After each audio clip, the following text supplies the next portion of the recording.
Hello, everyone. Welcome back to Spar&Brawl. I hope you're having a decent day. As always, I'm joined by my co-host Sam, and we're back with another episode of the Progressive World. So it should be a good one, semi-packed one, and long one as well, as some of our subscribers I know like that. So Sam, I'm going to dive into the rundown of the show, and feel free to either interrupt me if needed or just add anything that I've missed. So we're going to start with it's all going to be kind of progressive world online, but although maybe a few articles here and there, and as well as progressive geopolitics. But we're going to start with stories about Build Back Better and the student debt loans. So that will include videos by Briahna, Slavoj Žižek, Katie Halper, and David Dane, Matt Taibbi on Useful Idiots as well. Then we're going to link that actually to this Jordan Peterson video.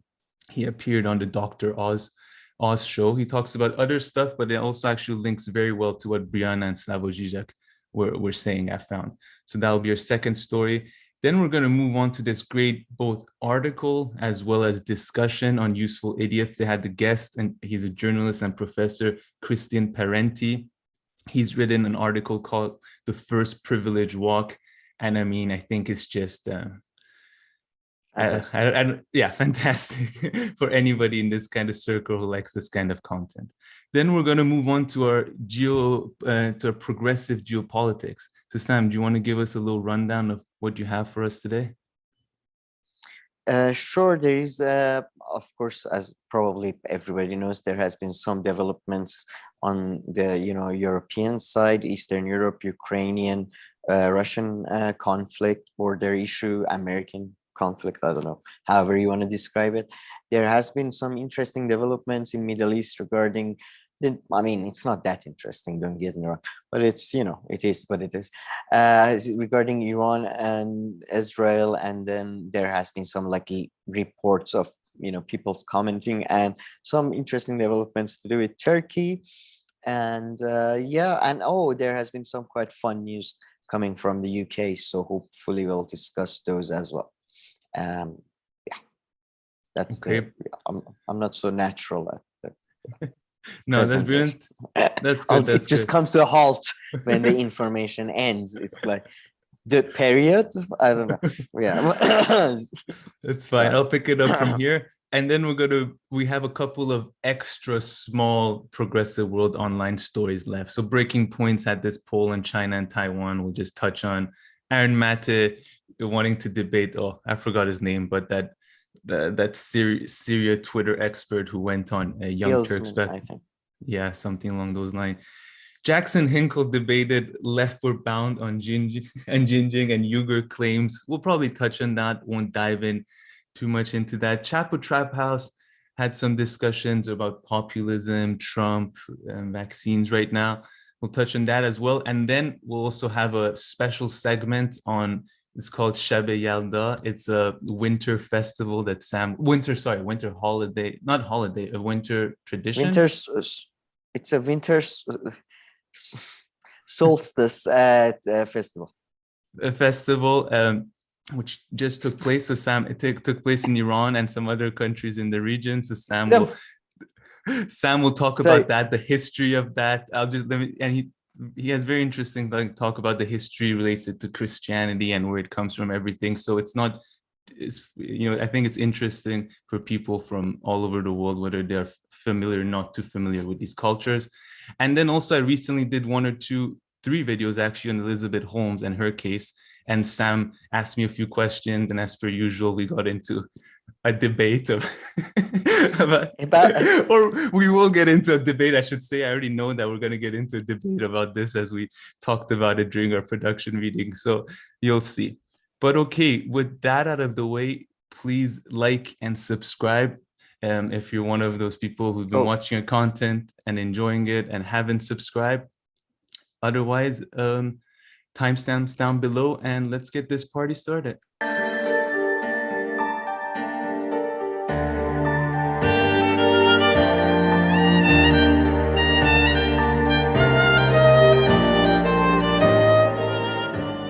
Okay, Sam, let's get started with the part that's really just focused on the United States mainly. So concerning student debt, I'm sure most of our viewers have heard, but Joe Biden announced on Wednesday he's extending the pause on student loan payments until May 1st.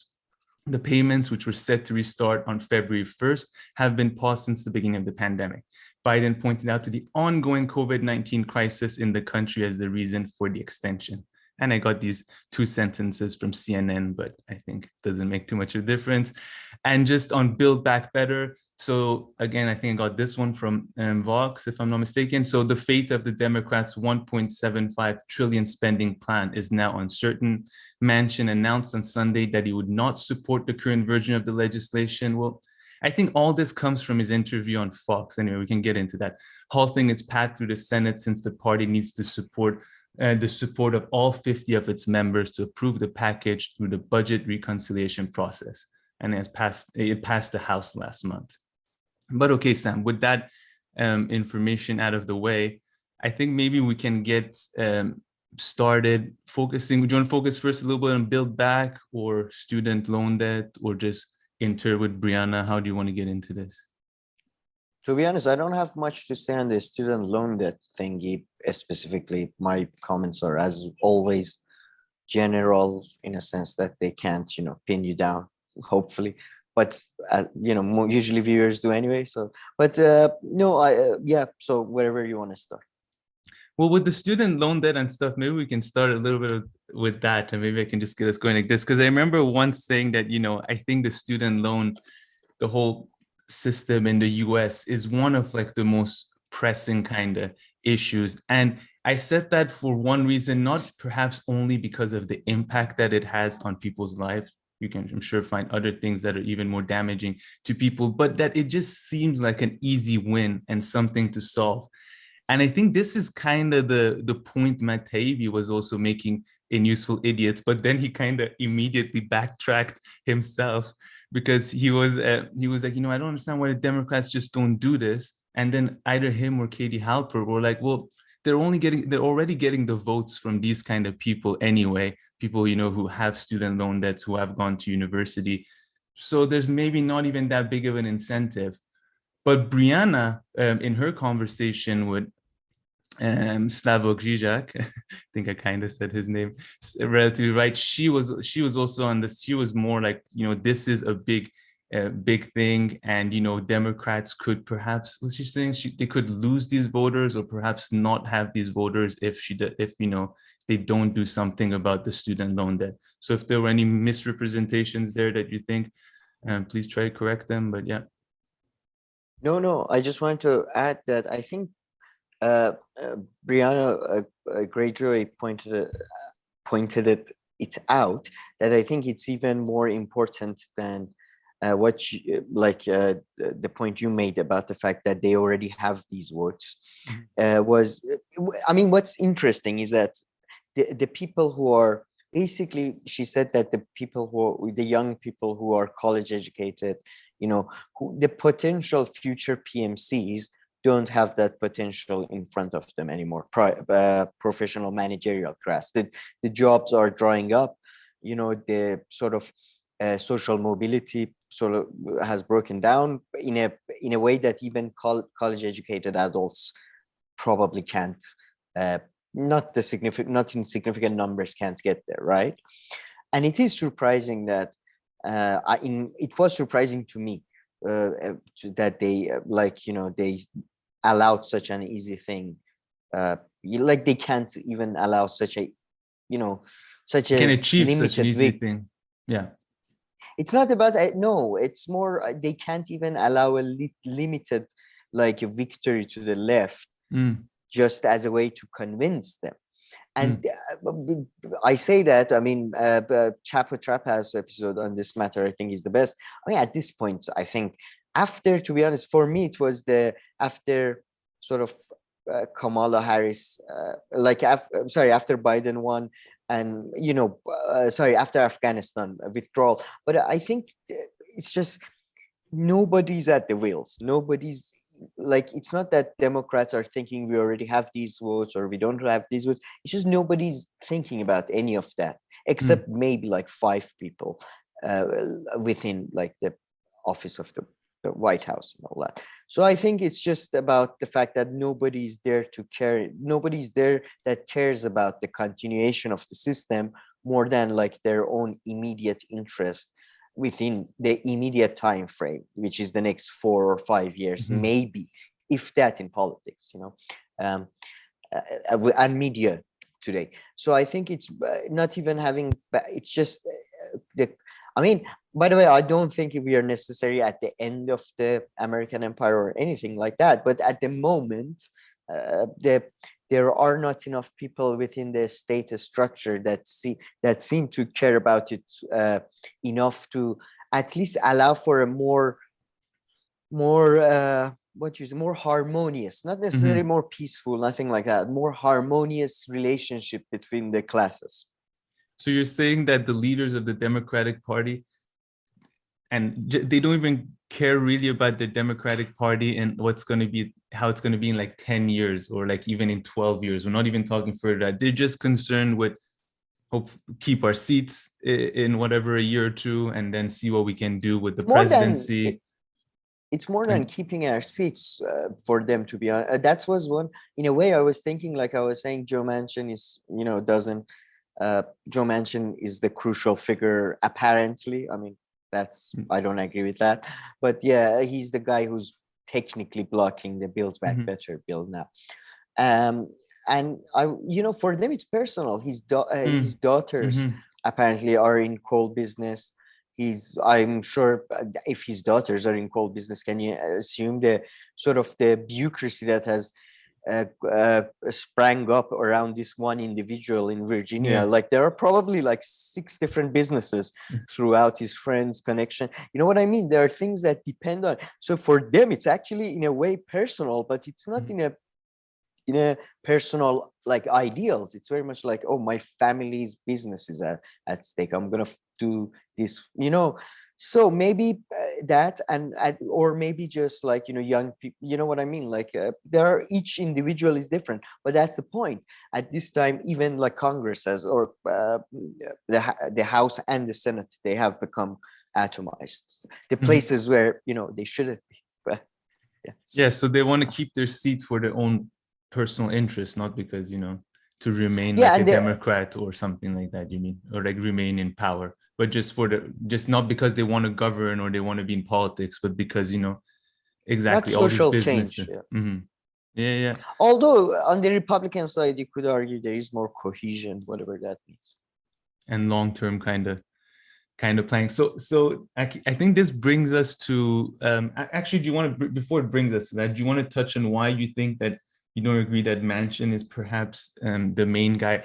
I don't know enough to like know who's crucial in all this, but like it is the narrative that in the Senate on the Democrat side, he's kind of the main guy getting in the way of Joe Biden's Build Back Better ambitions. Yeah, well, that's how it's framed, and now the mainstream media is focusing on the sort of these fights that, apparently there was this press release, I don't know, from White House. I really don't read the details of these bullshit news and stuff, and I highly suggest nobody does. Just try to watch comedy shows or whatever. But yeah, they apparently they're trying to reduce it to this personal drama between Biden and Manchin. No, that's what. But whatever.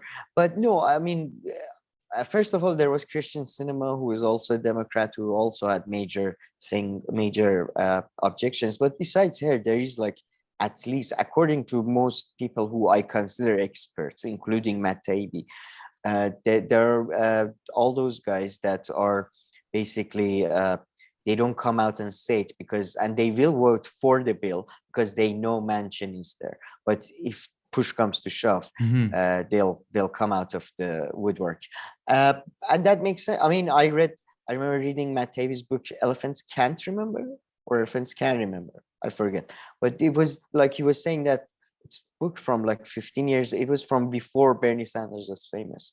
So yeah, so it makes sense. Yeah, I mean, and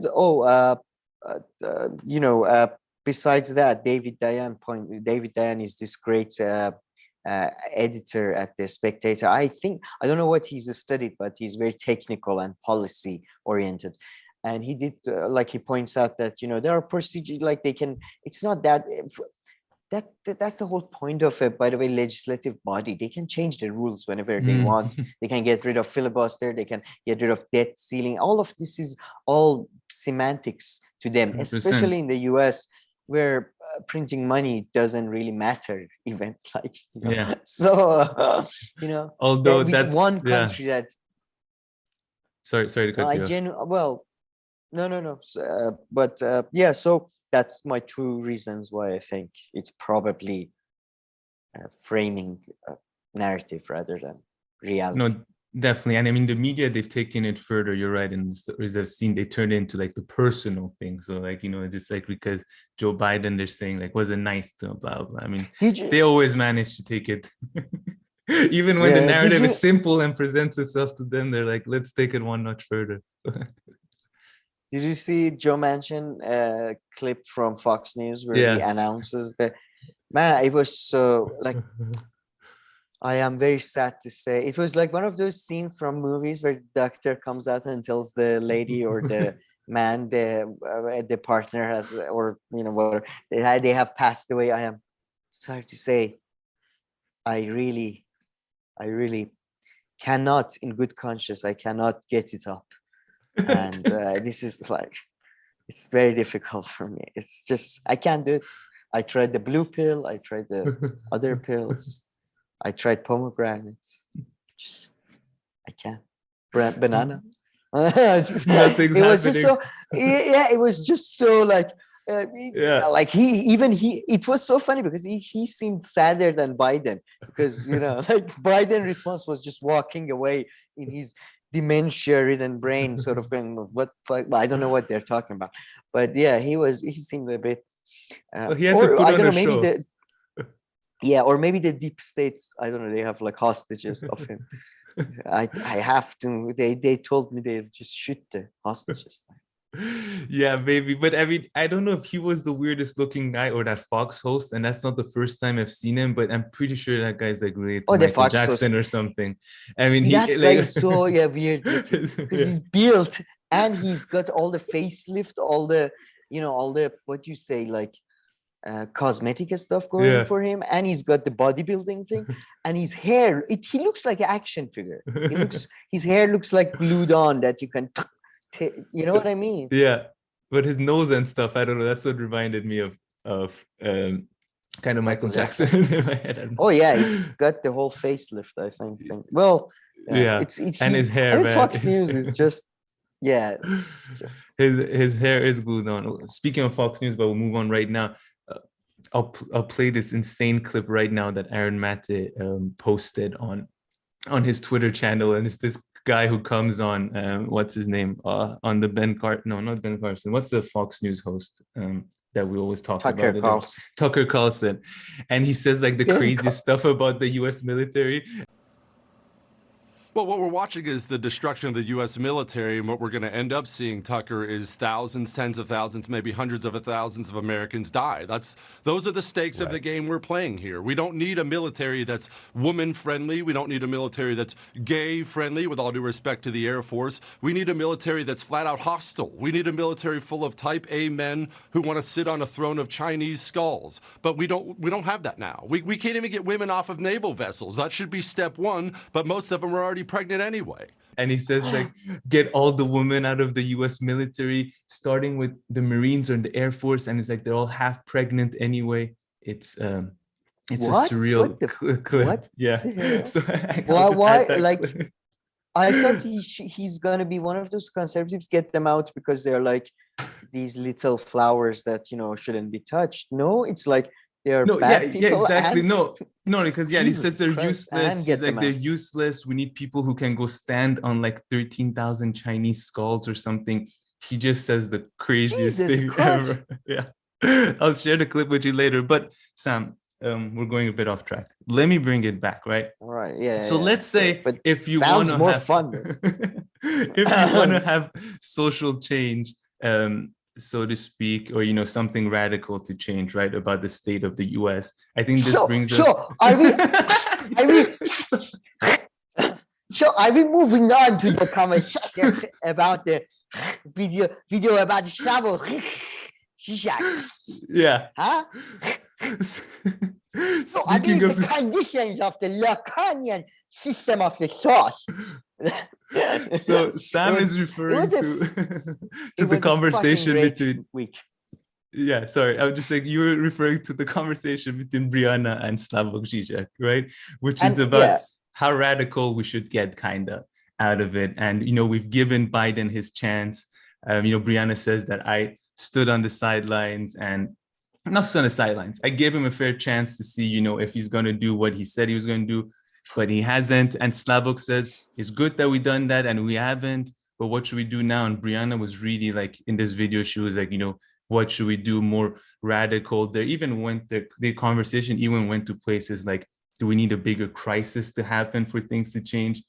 But then that kind of sounds were discussed. Yeah, and then it kind of sounds counterintuitive to me though, about like how the corona thing seems to have not brought about radical change. So I don't know if they didn't take that into consideration. So if even a crisis, and I wouldn't want a crisis. I'm not saying I support that, but they were just floating these ideas kind of. No, first of all, just that impression comes from a place of mostly love. I really like Slavoj Žižek's writings. His lectures are even harder than his writings to follow because of it's just his mind is. I go on tangents all the time, so glass house and all that. But yeah, so. Look, I think what Žižek is saying kind of is the self-evident reality that we live in, that considering that we haven't reached the certain goals of socialism or whatever, it shows that people are as of yet not ready. Because Marx talked about the moment where the working classes see the chains in their hands together and see the connectivity and they all rise up. So considering that if you subscribe to historical materialism and Marx, then that would be your analysis, or your analysis would be that we have missed that moment and now we're all going to be subordinated by the machine, right? I personally don't necessarily agree with either, but like I don't agree with I think it's more cyclical, like that type of thing.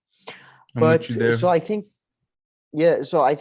that's their point. I think his point is somewhat self-evidently true, if that makes any sense.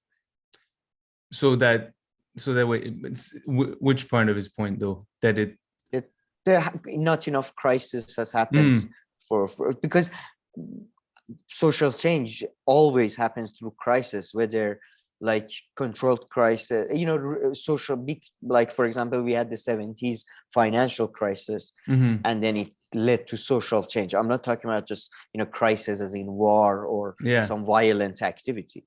So I think they're self-evidently right there. And for example, you talked about the COVID thing. I think again it's a double-edged sword. I know it sounds boring, but it is a double-edged sword. For example, in a way you could argue COVID led to some calming of certain protests in certain countries, but at the same time you see George Floyd protest. Would there have been such a sort of explosive response to George Floyd protests if people weren't locked up? If Trump, there are again, it sounds so boring, but there are multi-factors. There are many factors going on at the same time. And sadly, we are not, especially social sciences, don't operate in a lab. So conditions can't be controlled. But I think that's self-evidently true. I hope it's a systematic crisis at top rather than a crisis that leads to more poverty and conflict. That's all you can hope for. I think you made a good point here that I guess I hadn't really thought about when I was thinking of crisis, which is that I don't know if this is true or not, or maybe you can talk about more, but is it maybe like financial crises or one of the types of crisis that bring about the most kind of change? I mean, putting aside maybe huge war conflicts, like put aside World War I and World War II. Well, you could say that, New Deal and all that emerged out of, financial crisis, right? Well, I mean, look, if you subscribe to the historical, to the materialistic version of history that personally I do, and I think some people do, I don't want to overgeneralize, the left wing, whatever, or whatever. There is a relationship between finance and, you know what I mean? It's all crises are financial. Like you don't have any other wars are finance. I mean, even Clausewitz, who was a Prussian, Austrian. I mean, he wasn't a Marxist for sure, but he says that, you know, war is the continuation of politics by other means, or was he the other way around? Because because his famous quote is so often sort of flipped. I forget what's the original, but you know, it's all continuation of the same thing. So I don't think you can say financial crises are lead to more change, because it's all same thing. All crises are financial, social, ideological, cultural, all of that at the same time. Because I think all of them are they are all contradictions. I think that's the brilliance of Marx. They're all contradictions in the material structure of the world, not in the actual ideology. All of that is just all of that is just pageantry. It's just the cosmetics around it. All of that is just a facade. The best way to put it is just a facade. I think. I see. Yeah. No. So in light of what you're saying, I'm kind of rethinking what they were talking about, and you know, maybe for things like student loan debt or better healthcare and stuff, it will only emerge, you know, through some kind of crisis that changes things in the United States. Yeah, exactly. I mean, for example, there are talks that the students might go on a debt strike, so don't pay back their loans. So that would cause a crisis, because the amount of, like, it would cause a political crisis. I don't believe it's actually economically. I think it's very much economically feasible for U.S. government to pay that, but it could cause a political crisis. It could cause an opening, and you never know. Somebody capitalizes on that. And when Bernie Sanders broke out, I don't know if people can remember before Bernie Sanders broke out, but it was like the ideas that now is being discussed nationally was just not even, it was beyond the pie dream. Pie in the sky. It was just so yeah, it could happen. Yeah, no, I mean, I would have especially agreed with that statement like a year or two ago, because then it was still so fresh. Like, you know, with Bernie Sanders' second run, it feels like he didn't have the same impact and stuff. But yeah, when you go back to his first run, it was a game changer, at least in the narratives and discourses and, you know, ideas that were being floated around. And one more thing that Slavoj Žižek and Briahna actually said that is interesting. Well, they were saying that Biden and stuff, they know that to appeal to Americans, they need to make these kind of promises. That's why Biden's promises were Build Back Better. They were, you know, relieve the student loan debts if possible and all this. So they make these promises. They know, but they don't go much further than that, it seems. I don't think they can really. And that's how, I mean, Matt Christman, again, I just don't understand how Matt Christman is not like somebody who's like just like at the most prestigious university, basically, like I don't know, like political theorist chair or something. But I don't think he's there. He argues, and I agree, that I don't think they're at charge anymore. Nobody's at charge, and that's how actually they justify it to themselves as well. Like, that's how you live with yourself, right? That's how we all, by the way, live with ourselves. Like somebody like me who, for example, buys a packet of 6 cans of beer, even though with the same amount of money, probably 2 people cannot go hungry at, you know, it's idiotic, but in their head, when they're senator, they do the same. And I'll like, yeah, what can I do? Like, look, the other people are not doing it. If I don't do it, they won't. Like, if I don't do this and don't get the advantages for myself and for my, let's say, immediate surroundings, somebody else will do it. So whatever. Yeah. And yeah, I mean, and we say like no one's in charge and stuff, though. Would it be fair to say that, you know, the corporate world and the financial sector and, you know, the 0.0001% they're in charge in the US? No, I don't mean no one is responsible. So let me clarify. Let's talk precisely. I'll get back to that. But Yeah, I mean it as in nobody wants the responsibility or thinks it is their responsibility. If it's if nobody's interested in the project when the people who are running the project, then like the end, what's the end goal? Except like I'm gonna improve myself and my familiar situation. What's the, you know what I mean? Like, it's not that they're bad people or like, they're not responsible for what's happening right now. It's just in the like, they don't cognitively, I don't think they just even like, they don't feel like, oh, this, I have to try my best, or they just don't think like that, I think. I see what you're saying. So would Matt Taibbi be useful idiots, Slavoj Žižek, David Dain, yeah, are there more points? Yeah, Slovak, are there other points? I've brought up most of the points that Briahna and Slavoj Žižek talks about, Briahna is great in that she focuses on, okay, what can we do now, or what's the next step, and Chapo Trap House, I think, talks about that to an extent and all that. And I think, to be honest, we are in a good place right now. Just because this is from a very personal perspective, so I understand. I'm not saying, by the way, like things are good, but in terms of left, as in a following World War II, like what was before World War One, really? What was before were these European empires that were sort of semi-international, you could argue regional in a way, but in a very haphazard way and all that. So geographically somewhat disconnected. So you had London controlling Calcutta, for example. So very geographically disconnected world empires, and they collapse.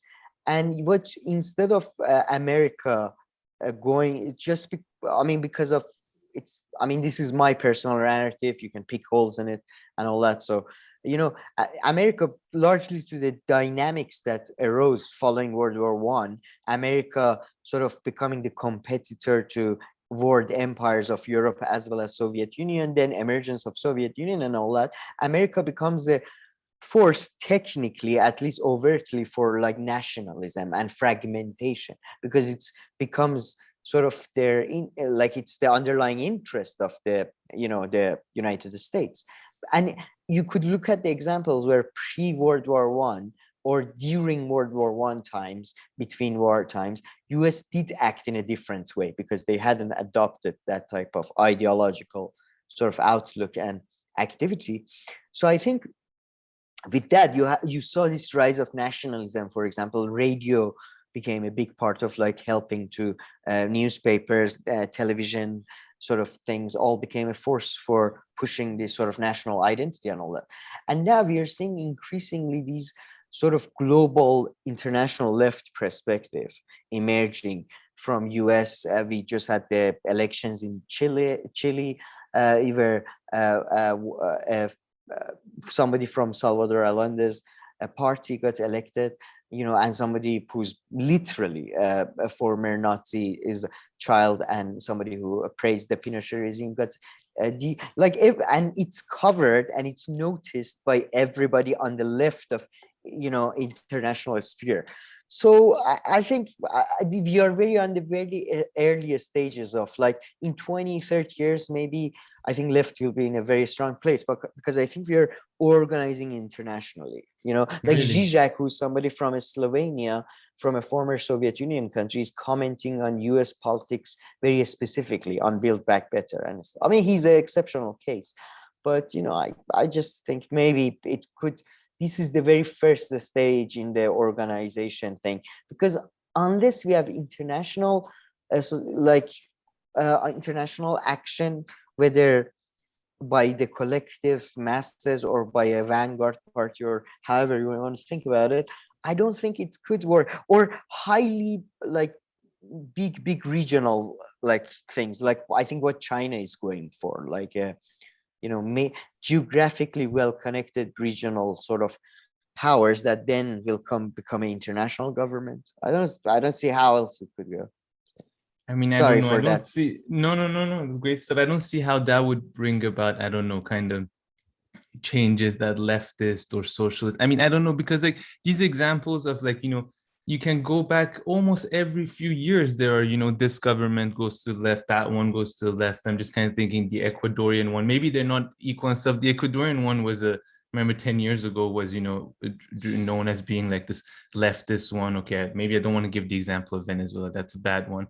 But there are all these that come and go like this. And, Slavoj Žižek and stuff, he's an academic. These kind of people have been commenting on the world. And in the US, when you look at it, in the United States specifically, I mean, it seems like at least at the federal level and all that, progressives, not Democrats, but progressives, their level of power seems to be very close to non-existent. I don't know. You're completely right, and I am going somewhat anecdotally because this is talking about current situation as right now, and whenever you're talking about that's why I kind of love history, because at least some of the facts are settled. But I think my argument is not, by the way, these two examples are any, like, I think what I'm seeing is a general trend of an emerging global PMC type class that is very angry and very frustrated, because globally, like, this is not just an American thing. They were globally, there are these like people who were in India, in China, in all these places, and they don't have as much of a national identity, or maybe they do actually in some. I mean, that's the thing. Whenever you're talking globally and stuff, you are talking imprecisely. So I am being self-aware about generalizing too much. But the reaction from that emerging global PMC class could be, like, for now, it's been people like Obama, who are basically just social climbers, just opportunists of the worst kind. So Obama, Trump, social climbers that don't do anything. They just hang on to other people and just go. But it could change, it could change. I see. I mean, they might like more managerial. I mean, we'll get to it. That's what Mr. Parenti talks about, sort of, that we might see a bit more. So yeah, do you want to get to? No, I don't. Do you want to go straight to him, or do you want to do a little Jordan Peterson first? Which one goes better? I mean, both really flow well. I think Parenti case sort of flows better. If you're the professor, right? Yeah, no, 100%. So I'll just give a quick. I'll just set it up very quickly. So I saw it first on the Useful Idiots. They only put part of it. And by the way, Sam, I had to subscribe myself to Useful Idiots too. I tried to go through your account yesterday, and I wasn't able to, so I got just fed up, and I subscribed to my Taibbi. I don't share my password with anybody ever. Never, ever, for nothing. And I love everyone at Disney and at HBO Max, and so God damn it, man! For God's sake! I have to call a lot of people. Okay, go ahead. You do. Don't worry, they don't have any jurisdiction in your area, so they can't come after you. So it's all good. I move a lot. Okay? You're a nomad. We'll discuss nomads later on in the Yaldā section. But let some people know. Go ahead. But yeah, so first they had his guest on, and they put the half of the interview on Useful Idiots on their YouTube channel. So he's a journalist and professor, Christian Parenti, and it's based on this article that he's written, a really long article that's published on the website called nonsite.org, and it's Adolph Reed's website, and it's called The First Privilege Walk. And pretty much, if you go on the Useful Idiots Substack, you can watch the second half of the interview, and you really have to. It's too much fun. It's one of those which you can listen once or twice. At first, I thought there was going to be a lot of Herbert. Yeah. At first, I thought there was going to be a lot of Herbert Marcuse bashing, which, I was a bit scared of, because now that I think about it, I only read Herbert Marcuse like in one class 10 years ago, but I don't know why he's left such a mark on me. But there was just this one specific thing that he said. And once I was trying to find it again in the book, and I couldn't even. So I don't even know why I have such affinity to him. But I remember just enjoying his readings so much. What is that one specific? That one specific one is that, and I look around and I feel that to be the case, and perhaps goes to the core of his arguments. Then we'll come back to the article, which from what I recall, and honestly, this was literally 10 years ago. Yeah, he was saying that most people don't even know or don't even have like something that they want to do as a career. Like if this is this is how I remember it now. So if you tell them, hey, you know what, you can actually go and do whatever that it is that you want for a career. You don't have to go to this crappy job. You can have a career with your passion. he says that, and based on my anecdotal observation around me, a lot of people around me, if I could offer them that somehow, I could give them this thing, go do whatever it is that you want, they'll just perhaps take part in a lot of consumerism, or maybe just going out and hanging out and like part. Not that those things are bad. I'm just saying they're not there waiting. They're like, oh, really? Now, boom, I had this project or this creative thing or this that I would have loved to devote my whole life to it, which I hadn't, because I had to put food on the table. And that kind of resonated with me more than anything, I think, Marcuse in the class I heard. Yeah, I mean, that's what I think you're right. That's his whole argument about sort of the sort of intellectual limits, I suppose, or intellectual incapability of the middle classes that emerged in the Western world, especially United States. That's what it boils down to, that they choose consumerism over, let's say, international solidarity, they choose or anything, a passion instead project, of social change, or social change, or even a passion project. Yeah, I don't even take it that far, No, but that is in a Marxist way. Passion project is something that it destroys the conditions of alienation, right? So that is the condition, that is the Marxist utopia. So because there is no alienation.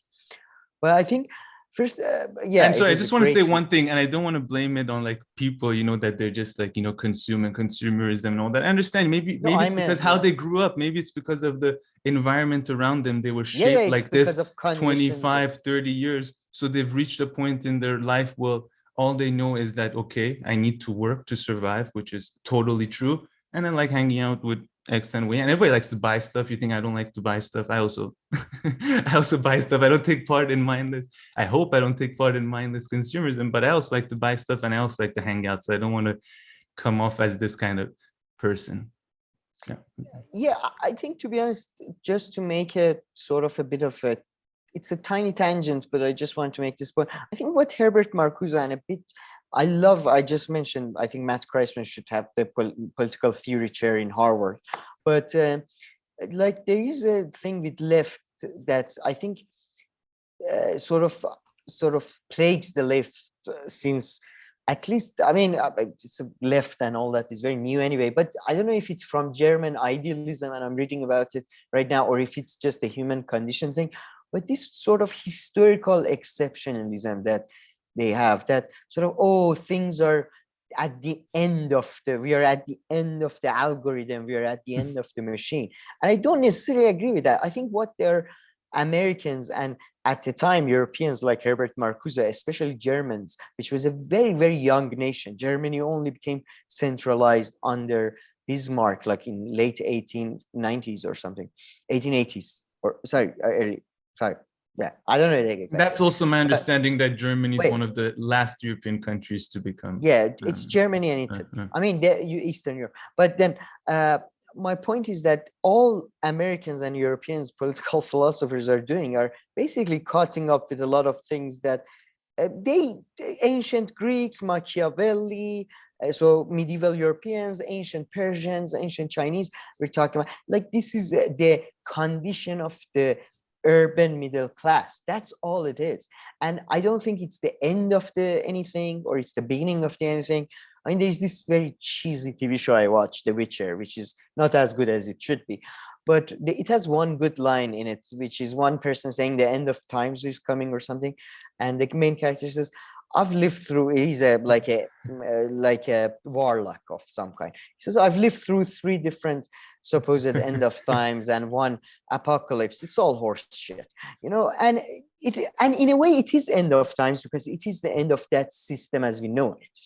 For example, when Rome falls, it is the end of times for Romans, somewhat, but it's not for end of time. So I think there is that. That's what I sometimes find negative, because it seems Herbert Marcuse and some other people, like, sometimes they seem to generalize about their own historical moments and their own historical humanity. As you said, we don't know if our humanity is conditioned even, or if it's something. I mean, I don't think it's something innate, but it's a big debate out there. So yeah. No, I mean, that is always, I mean, we always I'm like 30, I'm in my early 30s, and I also feel like I've lived or heard about end of this and end of that like so many times. 6 times. Yeah. It's always there. But So if I maybe by the end of this show, who knows? no, may I go to the fun parts though? The article though, should we get into the article or no? Oh, let's We do the didn't- article then the fun part. Yeah. We didn't even mention I the forgot article. about the article. Yeah, I mean that's the Mike. His Mr. Parenti's work is so awesome that it's just your mind. Yeah. Yeah. Yeah. Anyway. So his article is this specific article called "The First Privilege Walk" is, well, I think people are more familiar about Privilege Walk than I am, and apparently it's been going on for the past like 30 years or so. It's not really a walk. It should be called like the privilege line or step, because apparently it's this exercise that's been done, and he dives into the history where it comes, and the history is linked to Herbert Marcuse's third wife, who also had some other links to other Scientologies. Yeah, Scientologists and all this.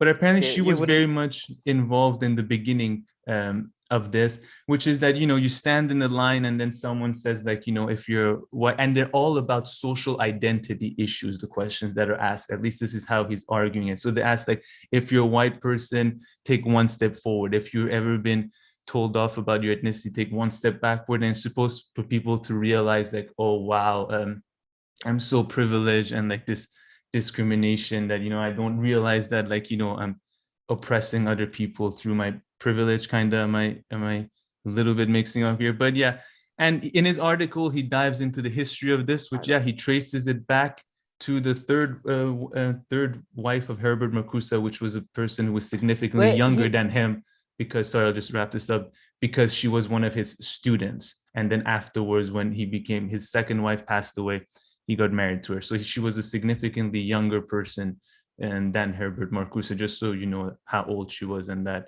around the time when she apparently helped to bring up this exercise, which is apparently widespread in the US. Katie Halper talked about where she's done it. They do it in universities, at camps. People have I would never do in that. schools. Yeah. I would never do that. It's what the hell am I complicit in the crimes of my grandfather? What the hell is going on? So that's the emotional take. But I think thinking about it just more substantially though, I think Mr. Parenti sort of connects it to, in my view, greatly connects it to the social upheavals of 1960s.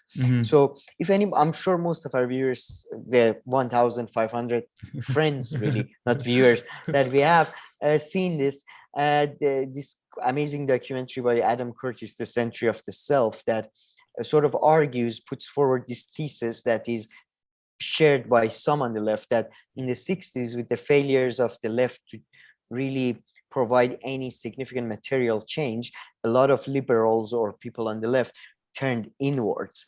And this is my contention, this is not in Adam Curtis' view, that you had all these emerging liberal religions.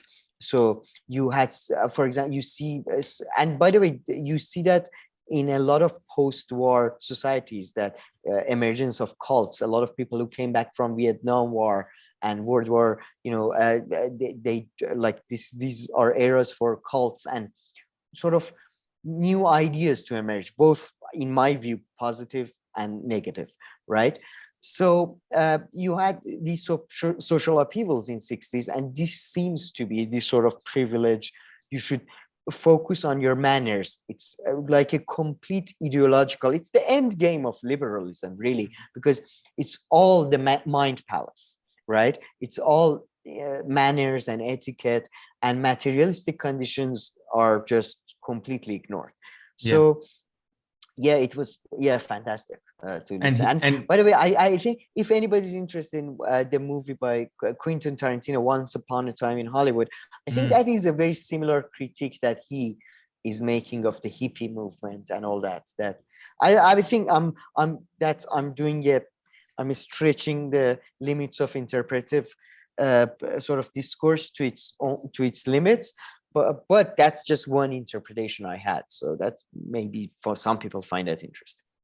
Yeah, no, and exactly. And I mean, talks about Marcuse himself, is like, I don't think Marcuse like denies fully that like the importance of materialism, which is just full out Marxism, but especially like his third wife and all this, they also bring up, you know, the importance of like, I guess like a social awakening for like the revolution, right? For which, and yes, you know, she argued, she argued more. I don't know about Marcuse. Yeah. To be honest, is so confusing. But yeah, anyway, she was, Marx is not. I mean, that was the most common criticism in the Soviet Union and in 60s and all that, that is too materialistic.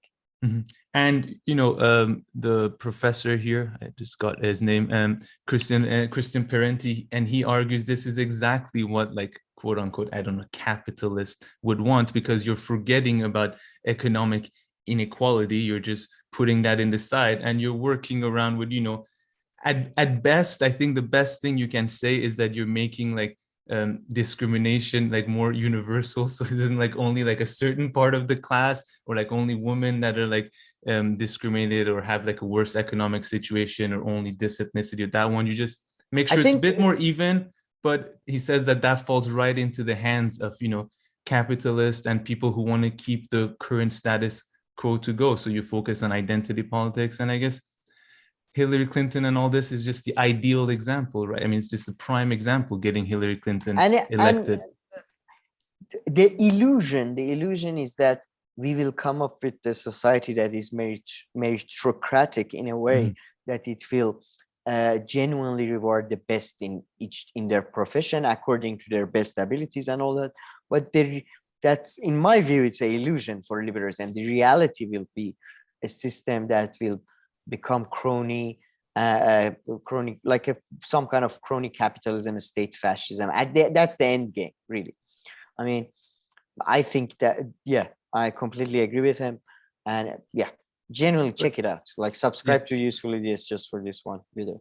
And he traces the history of the lady's like dad, who was like this kind of communist, but like by the time he passed away, he was like known as like a capitalist. But then I want to come back to the materialism a little bit, also to link with the previous thing that I said, so I don't.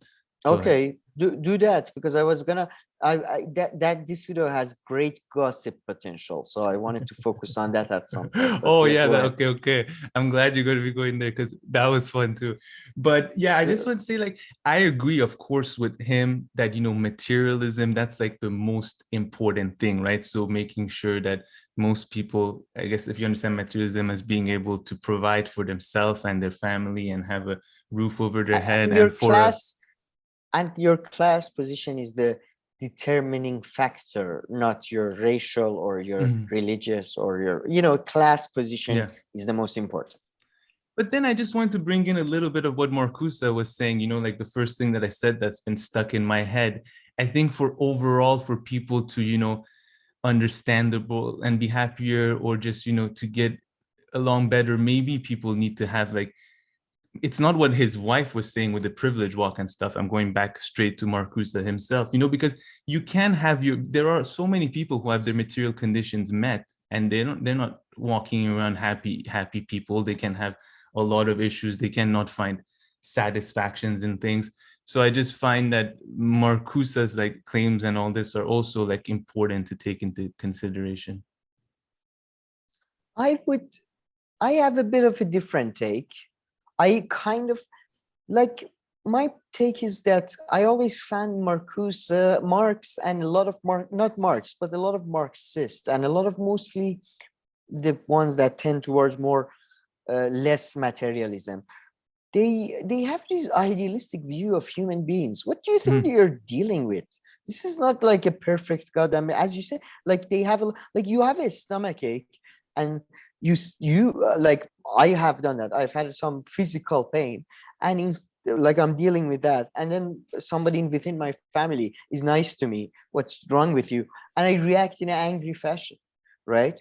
We are not dealing with some like beautiful machines, and that's what I kind of wanted to mention, German idealism, because I think Marcuse and a lot of European and American thought is still, because I don't know if you know this, but the largest European minority in America is German, actually, and German background or origins, whatever.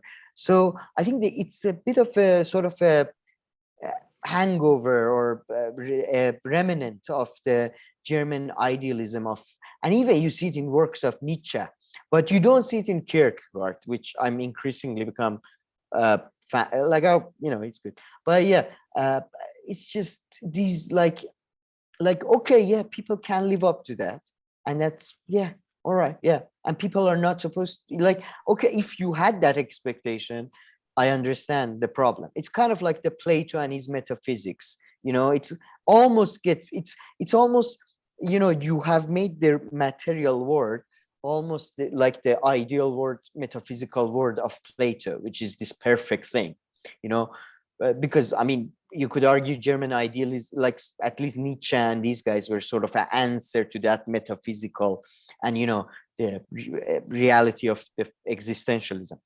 So yeah, I come from it that angle, not from the angle that people actually have problems. It's just that we are crap.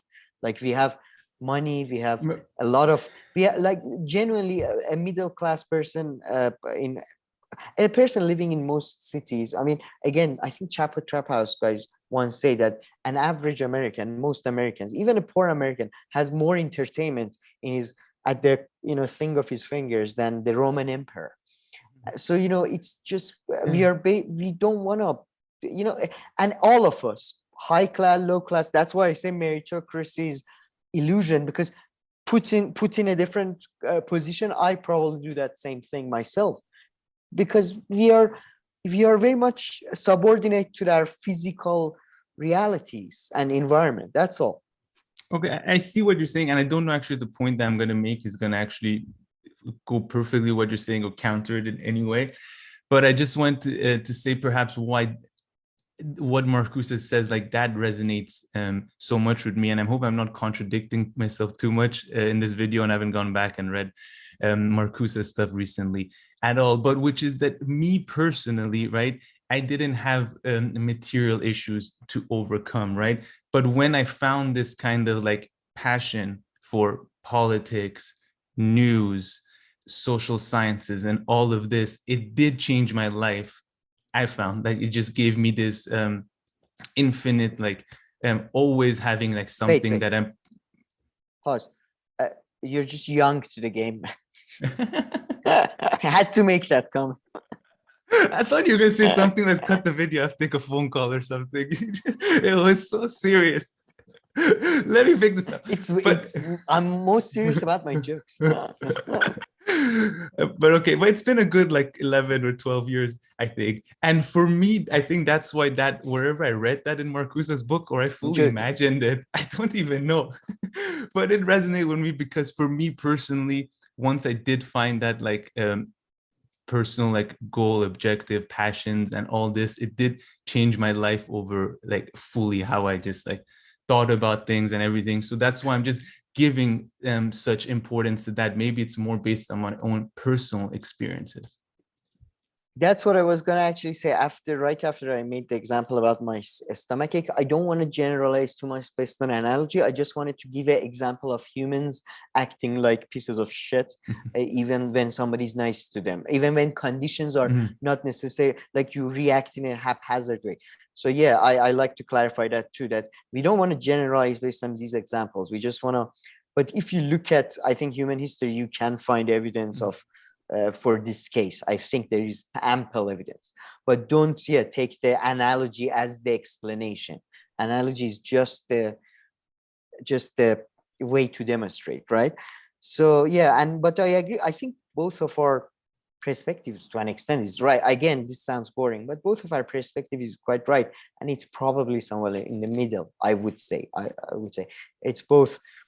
It's cyclical. The conditions are bad, and humanity, it's difficult for humanity with its physical limits. It's difficult to come out of that. So, it's both. It's sort of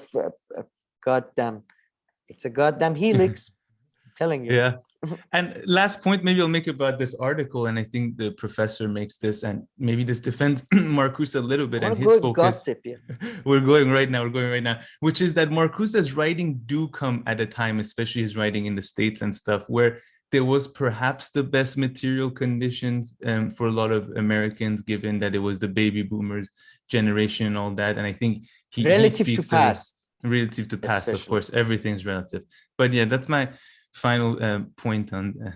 And it was the most super, like the 60s and 70s are the era where you see like America had a massive labor movement, and they just it's under coercion as well as, it's always a mixture of buying them out and coercing them. So I can understand living in the conditions then with the assassinations, with the you might feel far more hopeless. Then what I don't like is generalizing it for all time and all, that's what 100%, the aspect. 100% with you there. But okay, let's move on to, so you tell me what are the few gossip items, I'm guessing related to Marcusa's wife and stuff, right? Marcusa and Mr. Parenti, I didn't know what's his name? Christian Parenti? Yes. He's a son of Michael Parenti, the famous sort of Marxist, theorist, Marxist writer. I know him mostly from a famous, I think, a speech he gave. The speech, I'm sure you've heard of it, the one he talks about that, like nationalism, I want to redefine nationalism in the US and define it in a very international, and he's very famous. I haven't read much of his writing, but so it was we talked about the sons of like Ed Miliband and David Miliband and Pete Buttigieg, Kamala Harris, sons of people who sort of went Michael Parenti or Michelle Parenti, but by the way, I'm not sure. But he didn't go against his dad though, yeah. That's the thing. Like, in fact, it's like a sort of a reverse example. His dad was far more of a sort of a, you could say, soft lefty. I mean, the one article I read from Christian Parenti was just so good. And he's doubled down on his dad. And I'm like, Dad, I meet you there and I'm going to top you. I'm going to be even better. So good. It was so fantastic. So I wanted to start with that gossip that, look at that boy. He's grown up to be such a good boy, hasn't he? He's fantastic. It was so good. It was so good. Yeah. You could argue, but by the way, Matt Taibbi's parents were in reporting. So you could argue Matt Taibbi sort of fits that scenario. I don't know about Katie Halper. I know Katie Halper's dad is a psychologist, or psychiatrist. But this reminds me to Max Blumenthal video that you showed me. So he did with Primo Radical, and Primo Radical guy too. Asked him because Max's dad was a Democrat. He worked at the White House. Was he a journalist or was he a policymaker? He was the closest guy to Clinton's. He's the guy who's associated the most with the idea that reporters and the role of reporter lobbies, like a friendly relationship, so it's so weird that Max Blumenthal. Anyway, he's the guy who put out this sort of birtherism story out there about Obama. He's that guy. Stop. No, what do you mean? Yeah. He was the first person in a press conference. I mean, the people on the left claim it was probably like, I don't know, coordinated or sort of, they asked him about the Kenya story and Obama's birthplace, and he does that tactical. I think he does that. It's years ago, so Max is I might be wrong. Yes, he does that tactical sort of not deny, not confirm. We don't know where he's born. Could be born anywhere. Yeah. Listen, there are a lot of problems in this world, a lot of unsolved mysteries, but most people you can know nowadays where they were born. Seriously, I don't need a CIA team to do it. Even if you want. But give me a piece of paper and I'll go to the right ministry and I'll get the answer for you if you guys need that. Yeah, well, they don't accept you're probably buyed out or something. But anyway, that's why it's so odd that Max Blumenthal is just such a start. It's not just your run of the mill, media. It's what I mean. It's like turning out Joe Acosta's son is a Trump supporter. It's like Jim Acosta. Yeah. And then so then Primo Radical's like, so how was like Thanksgiving dinner and all that with your dad? And Max is like, well, I actually have good parents and they never held it against me that I had differing views. Sometimes fantastic. We get into, and he said, who doesn't disagree with their parents? And I mean, I couldn't agree more. And who doesn't disagree with anyone? I mean, anybody who sees like any kind of disagreement like that as being such a big issue that is really a bad dream, challenge to have in life. I mean, my dream genuinely was that going to a top university and like focusing all my education on political stuff, my parents would accept at least one of my political arguments, and they still don't. They still don't. They just, no, fuck you. When I was doing my master's, after my bachelor, I lived with my parents for a brief period. Actually, my dad is much more closer to me now.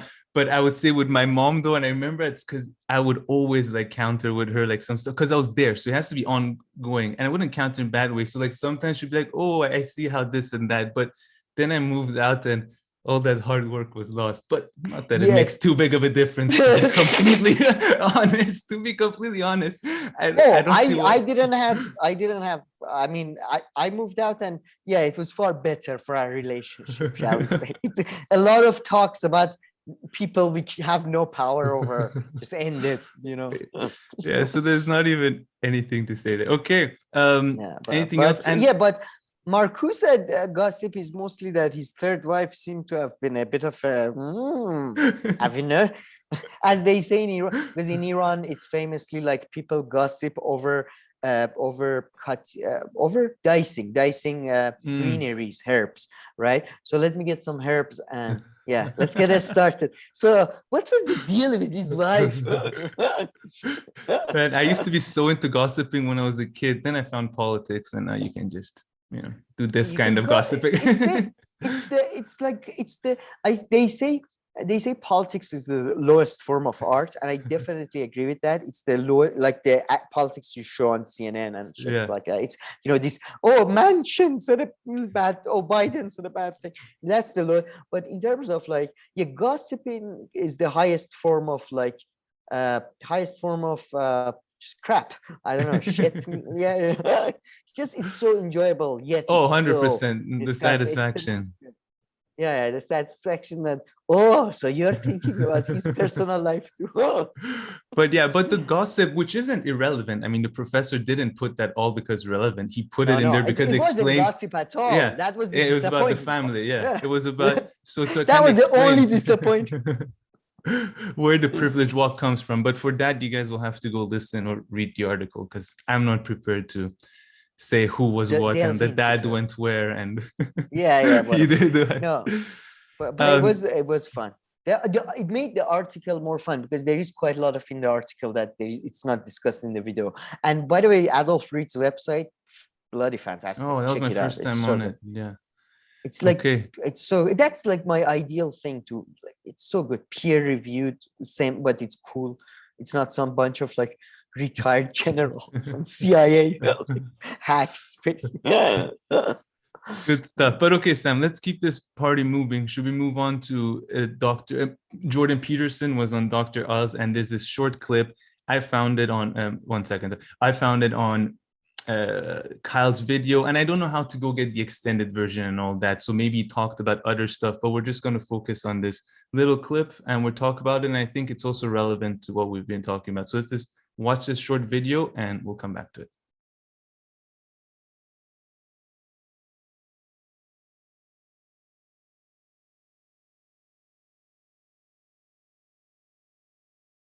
Okay, Sam, now that we watch this clip, overall, the reason I was saying that this clip relates to what we've been talking about, especially what Briahna and Slavoj Žižek were talking about, which is because, you know, Jordan Peterson is kind of saying, you know, people who have radical ideas, you know, which he pretty much equates to being a 14-year-old socialist kid who's taken a 3-week-long class of social justice.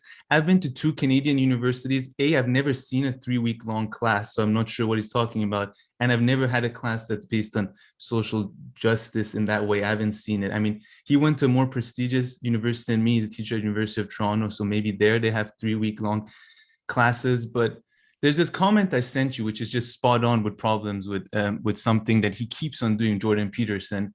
I'll flash the comment right here, which is that he always makes it seem like he's arguing with, you know, a bunch of like 21-year-old kids, that everybody who's socialism, who has any kind of socialist or left-leaning idea, they're for sure just these 21-year-olds who just did 2 years of university, and it always seems like he's arguing against them. So yeah, I have some other points that I want to discuss, but I don't know if there's some overall things you want to say about this pretty infuriating Jordan Peterson segment, as per usual, if you ask me.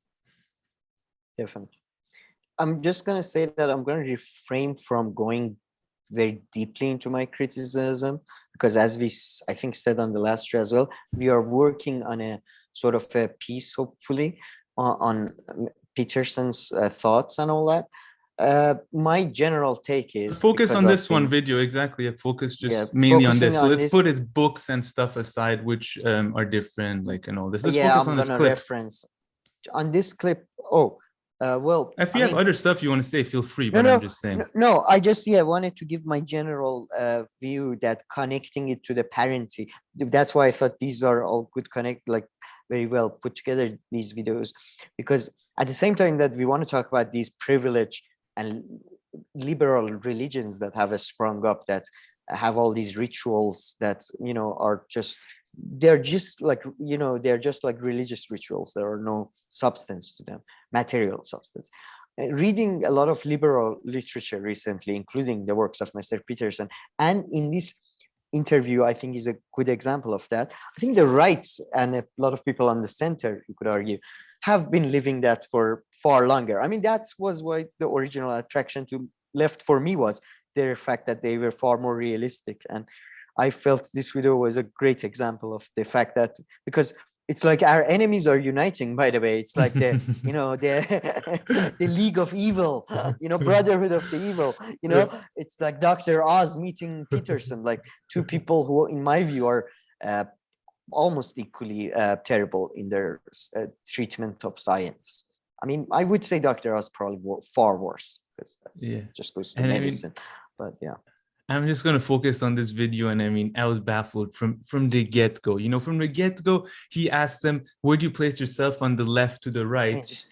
He first invents his own thing, which is like, fine. I mean, you can kind of come up with your own things, give some justification. So the far right for him is the furthest to the right is not conservative or right-wing. He calls it as traditionalist, which, okay, fine. Then the left, he calls it as creative. So he already comes up with his own categories, or maybe there's a literature with this category that I'm ignorant on. And then this example really got to me, because he's talking about socialism in the beginning and how, and then he says, but he says, but radical we mess creativity. Yeah, but he says we mess with fundamental social problems at our great peril. And which then he gives the example of marriage having been destabilized. I'm guessing is referring to the fact that there are more divorces now. I mean, someone has to tell me the link between, is socialism responsible for there being more divorce rates in the US or Europe or something? I mean, that first one and why is divorce bad? And that's another argument. Who says that back then, if people were forced to stay, of course, divorce can be bad, but it's not worse than someone being forced to stay with their husband or wife just because they couldn't get married. That I will give to you. Like, I mean, exactly. I mean, it was just baffling stuff. So go ahead. Then I have some more minor points because there was a small clip, short one. Oh, yeah. I think to get to a more larger point, because I don't want to focus on this person. But when I talk about the Mind Palace, like why I say this was a great example, is this individual that Mind Palace refers to a memory technique, but I'm using it in the sense that the people who seem to drive all their knowledge based on their own experiences and some historical anecdotes they heard. I don't think they have any understanding of history or what are the structural forces that are at force even right now. Right. And they go on based on a couple of they put on their whole sort of belief system and identity based on a couple of anecdotes and personal experiences. For example, I've had some terrible experience with some person from, let's say, working classes, right? Does that now mean that I should frame all my experiences like that, or I should I can use that as a, like, let's say if I have a profession and I'm trying to explain to somebody, I can use that as an example of, for example, trying to point out that a working class person can be terrible, like Nixon, whatever, I don't know, to try to make a point that, let's say, not all groups are monolith, right? But I can't just use it feels like to me it's been used to just brush off. He does that with whole- left-leaning people, right? Besides and that's, by the way, besides the fact that you might not agree, which I completely don't agree with, this whole creativity being connected to leftism or they're connected to right wing, or this is a framework that is you may agree with or disagree with, but it's not an agreed upon a framework, and it's definitely far from the consensus academic view of how history is taking place or how brain works or any of that. So China has a lot of order. Where do you place China on the political spectrum back in the day? Maybe when they were even more like statist, communist, and all this. So I mean, and it's more orderly in many ways. The left wing, orders that you could some bad orders even. Again, if you that's why earlier on in another video or whatever I said about precisely, and I am so adamant about saying our analogies are not like explanations, are not the analogy is not the explanation. But if you don't talk precisely, you can get away with anything, and he doesn't talk precisely, I think, in this video. No. So I mean, the question is not even precise. The question is just this idiotic question about out of 10 how how Marxist are you, like. But I mean, that's what you're gonna do on this shows. I mean, I don't have any. So one other bigger point that he kind of makes before I get to the small one that really pissed me off is like, you shouldn't do anything unless it's degenerating into absolute tyranny. So I don't even know like when you reach that point. And I think Kyle pointed this out. There are a lot of people whose life in even bigger countries that is far from being good, and they would want some kind of change and stuff. So I mean, that whole thing degenerating. It's ridiculous. It's ridiculous. So if we can't do everything, we shouldn't do anything. It's such a childish. I'm sorry, but but to be, I don't want to be. I know people might say, "Oh, Sam is criticizing without reference." We are doing a piece on that. So, and I hope it might be even out before this. I hope. So I'll just put a final one, which another small thing that really bugged me with this. He talks about these great mentors that he had. You know what lesson his mentors taught him? I forget now. That you have to evaluate the output of any policy.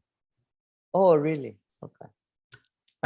Mr. Jordan Peterson, you had some, if that is what you meant, you had all these mentors, because like, all these do-gooders and left, and they don't realize when you put a policy, there are, there are repercussions, and there's other things that happen. I mean, of course, who is denying that whether your policy is right-wing or left-wing, that's going to happen. And evaluating policies, I don't know, maybe this is a new idea that emerged the past 10 or 20 years, but I'm sure evaluation has a slightly longer historical past. I don't know. No, you're wrong. It's only emerged within the last 5 years. And also they say moderation in all things is a good thing. It's also a very new idea, emerged only recently. And also try to don't judge others, don't judge yourself based on other, these are so this exactly gets to the heart of the problem with these type of people. Anyway, so I mean, that's all I have to say from this little short clip. Do you have anything else you want to add? I just hope somebody comes to our help, unite with us. We should call Dr. Horn again. Professor Horn, come with enemies are uniting. Sorry, I'm just trying to attach ourselves to something bigger. But all right, Sam, let's move on to our progressive geopolitics segment. So I'll just throw it back to you to get us started. Okay, so for our geopolitics brief or whatever it says, it's just it's a farce. It's a farce. It's geopolitics farce. And I thought we start with Middle East because it's more serious stuff. So we just get the bullet points and the hard parts, the vegetables out of the way. And they are there were some sort of interesting reports. Like I think the last time we talked about the nuclear talks, we mentioned that Benny Gantz, the Israeli defense minister, said that he had ordered the Israeli forces to prepare for potential military strike on Iran on their own, like without US support and all that. And then about 2 weeks ago, you had all these leaks from Israeli military that, Israeli military is nowhere ready to do strikes on Iran. Even limited strikes would be very hard and would be damaging. And then in response, Iranians released the map of targets potential targets in Israel, which was the map of Israel, basically red.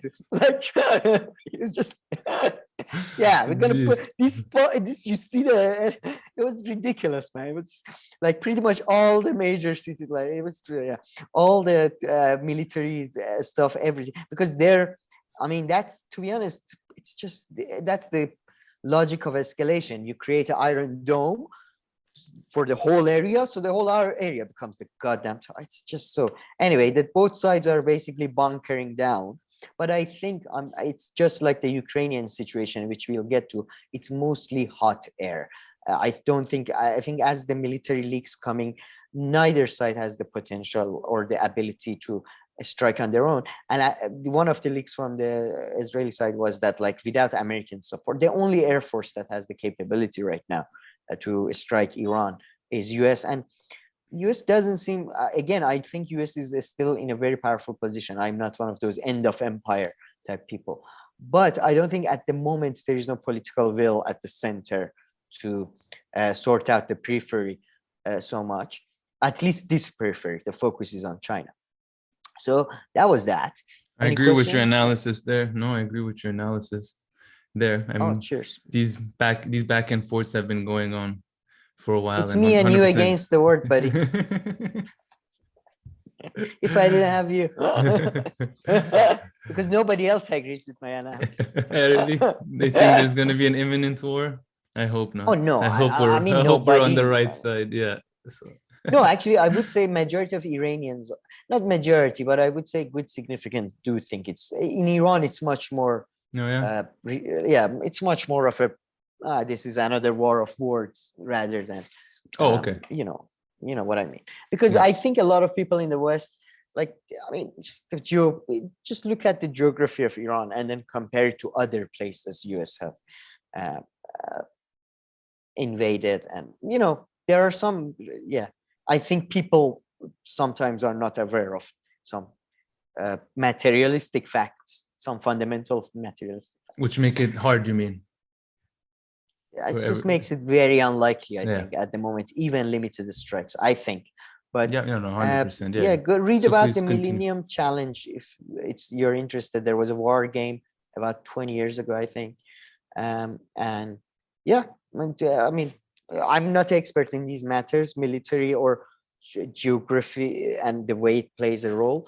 But so I don't want to comment, but that's interesting topic to look. So, and on other fun topics, you also had the Turkey going through some turmoil. Turkish lira pretty much collapsed. It's continued its fall against the dollar, basically, but it collapsed significantly. I think it collapsed to its 1/3 again, like within a day. This is largely to the fact that basically Erdogan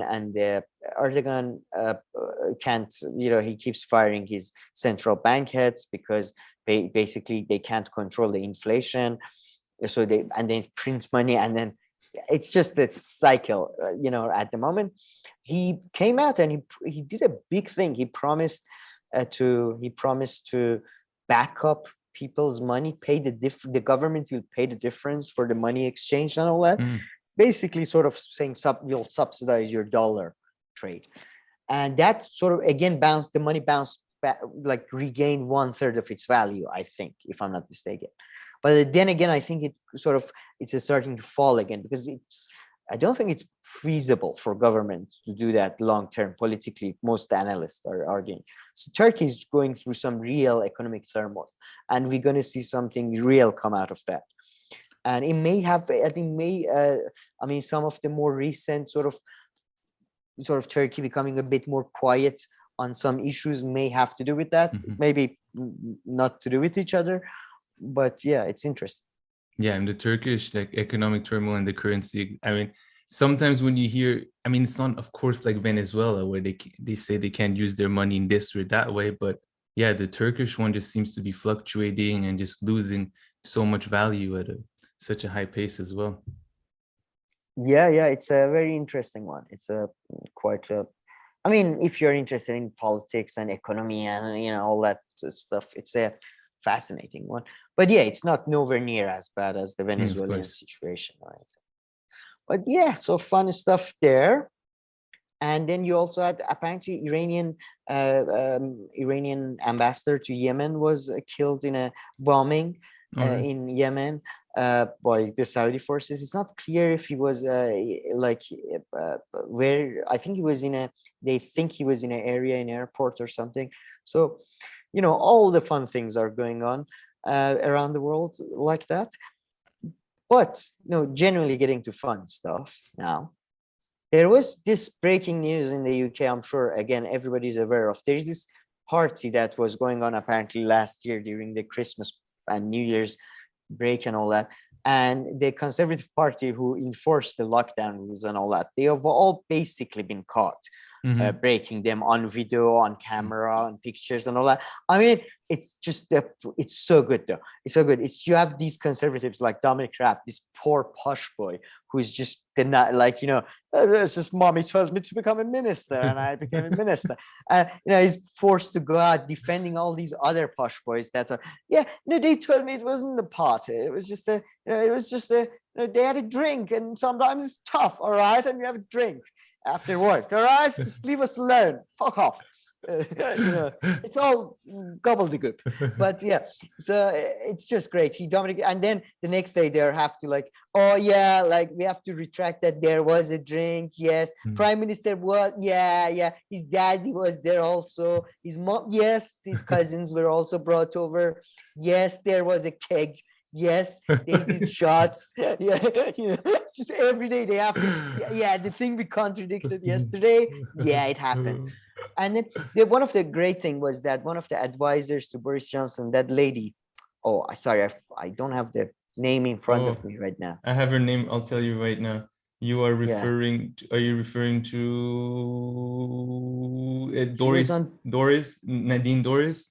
Or is it Nadine. Yeah, Nadine Doris thing is a whole different thing. Oh, okay. That's great. She's just such an asshole. She's such a right-wing asshole. She was the one who became.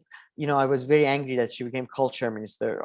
I think she was culture minister, even though she lacked any form of culture. She's like the British version of like Sarah Palin, Trumpy, just this most disgusting media personality becoming a politician. She got kicked. She's so disgusting. She got kicked out of the WhatsApp group of the Conservative Party. And that's another example of, nobody's in charge. They're a bunch of drama queens, all living their college and university years again. Drama. She got kicked out of there's a WhatsApp group of, that's, by the way, that's how we know all of this. It's all got leaked. There is this WhatsApp group and all of the information has gotten leaked through that WhatsApp group. That's the thing. And then Nadine Doris got kicked out of the group because she defended Boris Johnson. Even conservatives are like, fuck this guy. I love how WhatsApp groups, man. They're used at all levels by everyone and everything, and the security. But I think then you were referring to Allegra Stratton. Is that who you wanted to? Yes. Stratton she was a very condescending person when she was working in the media. So it was great to see her somewhat reduced to resignation. I mean, she pretended as if it was this tragic. They cry and all that, I understand. I have left jobs I liked, but chill the fuck out. And you got paid really good sums of money and all that, and then and you did probably something technically wrong. I mean, it's, by the way, I put it in a very layman terms. Technically, I mean, English teachers, most English teachers who I don't really like, even though I'm an English teacher, are having a field day because right now they're doing this whole thing. Is it a gathering or is the party? Is the biscuit or is the cake? The semantic arguments are now going on. There was less than 3 people. One of them was not related to him. One of them was not from his university club. So it's just great. It's British politics at its best. It's a bunch of posh boys being caught basically bashing about, just like good posh boys do. And what's wrong with that? We just had some, champagne and all that. What's wrong? But it's great. It's just the pictures coming, and then there's a video of them, there's a jelly shot. It's not as I'm exaggerating, obviously, but it's so funny that by the way, it's just what like, yeah, like, look at it. These are the elites of the elites, educated at Oxford, Eton College, and had the best lives. Half of them are semi aristocrats and all that, and nobody's in charge. Nobody cares. Nobody, and they know that most people know that they're brave. Everybody knew these people are not following the rules. Who was thinking, oh, Boris Johnson, the man who has like what, 23 children from like 7 different people, like he was following the rules. Yes. Yeah. So it's just fun. So have fun 100%, as much as you can. 100%. So now let's get to the meat of this sandwich, I would say, which is I think one of probably our original enemy, the first person we talked shit about, Luke Harding from The Guardian.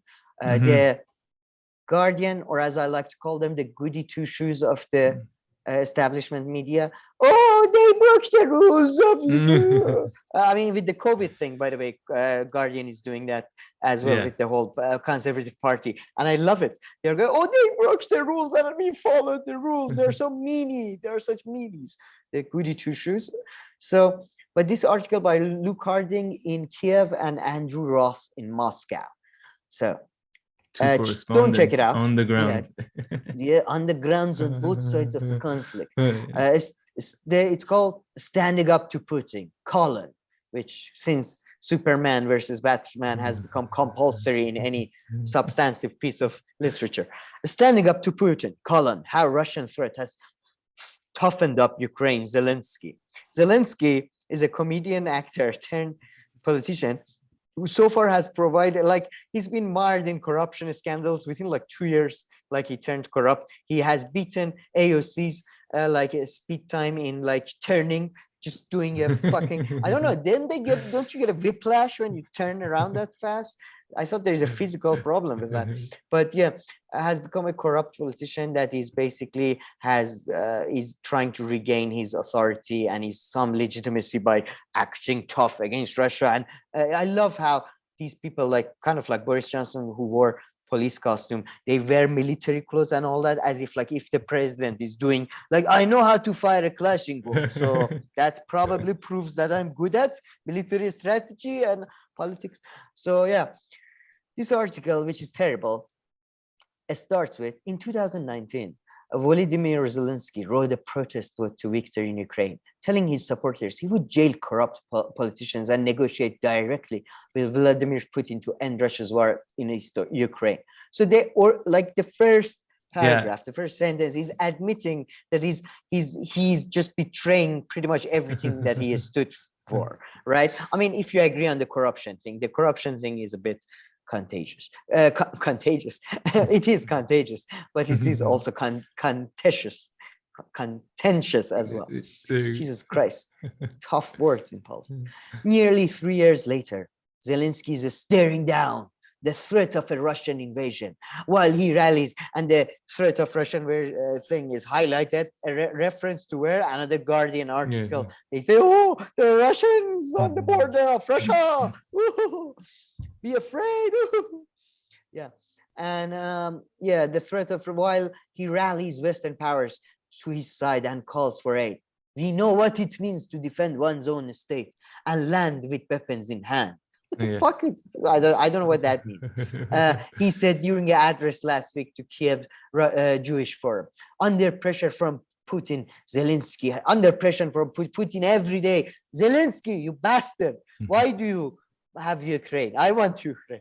Why do you do this to me?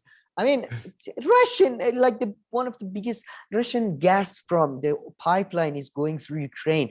Like they're trying to frame this narrative as this great battle between the Russia coming from, we're taking over Eastern Europe. But then on the other side are these Ukrainian nationalists fighting for democracy and freedom to be part of NATO. Yeah, so under the pressure from Putin, not that I like Putin. Putin does a lot of same shit, by the way, as well. Zelensky has undergone he does it better. He does it better, but more, he does it in a more grand scale. Yeah. Zelensky has undergone a profound political transformation. One thing is clear, colon. He loves colon, this guy. He's no longer the same dove that he was on the campaign trail. The dove. Everything is a dove or a falcon. Or what's a hawk? Oh, the falcon should be better because, it's American bald eagle, so it should be eagle. So Russia is pushing Ukraine towards NATO. Russia is pushing towards NATO. What do we have to do? Come on. Come here to the daddy's side. Come here to daddy and you'll be safe. Although pretty much everybody in NATO is saying, we are not willing to spend like 1 minute. Like we are not willing to spend $1 or like a soldier's hair will not be touched, okay, for fucking Eastern Ukraine. And not to forget the gas thingy. It's all hot air. And they've told them to forget about it, right? They've told them to forget about it. Pretty much. It's just all these former NATO bureaucrats going on Al Jazeera and stuff, going, no, it's all hogwash. There is no NATO expansion. And no, we promised the Soviets that, Al Jazeera did a great sort of, it was actually an awful debate. There was nobody from the Russian side on it, but it was great as a comedy show because you have these former NATO bureaucrats freaking out, basically. But then you have these analysts saying, nobody's going to do anything. No. But I mean, like they gave up Kabul like in like 4 minutes. So no, they're not going to. And there was no gas and line. There was nothing. Exactly, right? I mean, I believe right now they're even buying coal off the Russians, the Europeans. I was reading an article, let alone the fact that they're fully dependent on their gas. I mean, it's. I think the apology campaign has already started. You already at DW is doing all these segments about in East Ukraine. A lot of older people kind of still like communism. It's a bit of we don't know. So, and even their apologies are bullshit. Like the communism thing. Oh my god. Anyway, like the thing that they say, they talk about communism. Anyway. And there was a great segment though that really talks about on Gray Zone about how much this whole Ukraine and Russia thing is bullshit. We did that. We covered that last week in our video with the analysts. Mostly, but then again, by the way, most real wars probably start through a bunch of idiots, bolstering and hot air and all that. But there is a great bit in the article. This is a quote by an expert. I'll get to it. Zelensky was very naive about Russia's policy. He said that to stop the war, it was necessary to talk to Putin. His rhetoric was pacifist. He said, if you want to stop the war, you have to talk to people. What a crazy idea. Like, I'm sorry, even goddamn Nazis in the end had to be like, you surrender, right? So let's talk. Like, what do you think happened? Even a court is a form of talking, you goddamn idiot. So, Alexei Haran, professor of politics at the University of Kiev's Mohyla Academy, said, so this is a professor's input, which makes you really depressed. Zelensky's team played with the idea of possible concessions to Moscow. Haran added, including supplying water to Crimea. Oh my God, you're not going to supply water to Crimea, to basically, what do you call this, a peninsula, basically an island? Oh, what concessions. By the way, I know it's not the same drinking water and all that, but Russia has ways to get around that. It wasn't a big concession. So basically talks about the fact that, basically he's betrayed all his promises and all that. And Moscow doesn't like him, and he's basically isolated because he has no popularity at home. Moscow hates him. He can't do anything because again, and the Americans bring the Americans into they don't truly care. I mean, they like to talk about it, but the center has collapsed, and there is blood in the waters, and sharks are noticing everywhere, and I don't think sharks are still strong enough to do anything, but it's just the situation has become chaotic. He doesn't have clear instructions. You look at the Iranian Revolution, you look at even Soviet Revolution to an extent, but less so. You look at other revolutions, what you see is a clear lack of planning and a lack of South Vietnam is a great example. South Vietnamese evacuation. The center right now is in a turmoil. They don't know what to do. And Zelensky doesn't know what to do because from half of the bureaucrats, from half of the bureaucrat, he's getting that Moscow, they're threatening you. You have to assert authority. You have to bolster up in confidence and all that. And the other half are clearly saying, "Yeah, man, we're not paying for that shit." Cut it up, buddy. Cut it up right now. Chillax, bro. Come back. Cut your losses and get out, motherfucker. So yeah, it's just, I think it's a symptom of that, and you see it everywhere.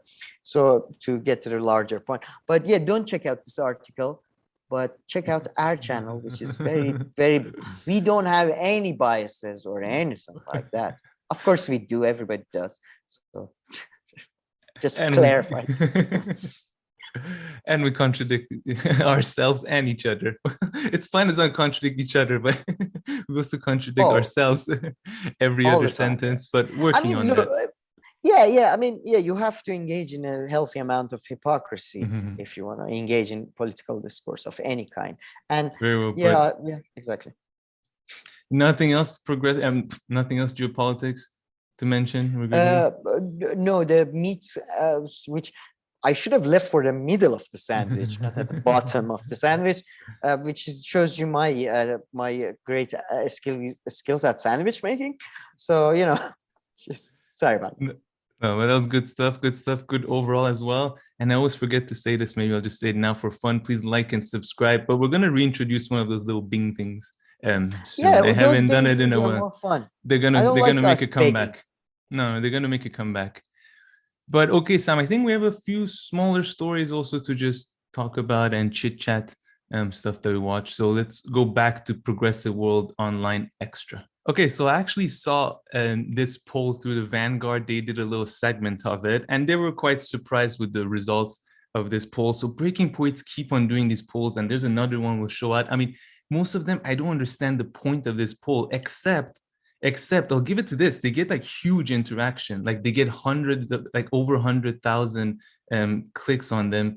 So just based on that, I get it. But first of all, what do you mean? What's like, you don't believe in the science of polling? It's like one of the greatest no, not even that out there. It's like I'm not even saying that. I'm not even saying that.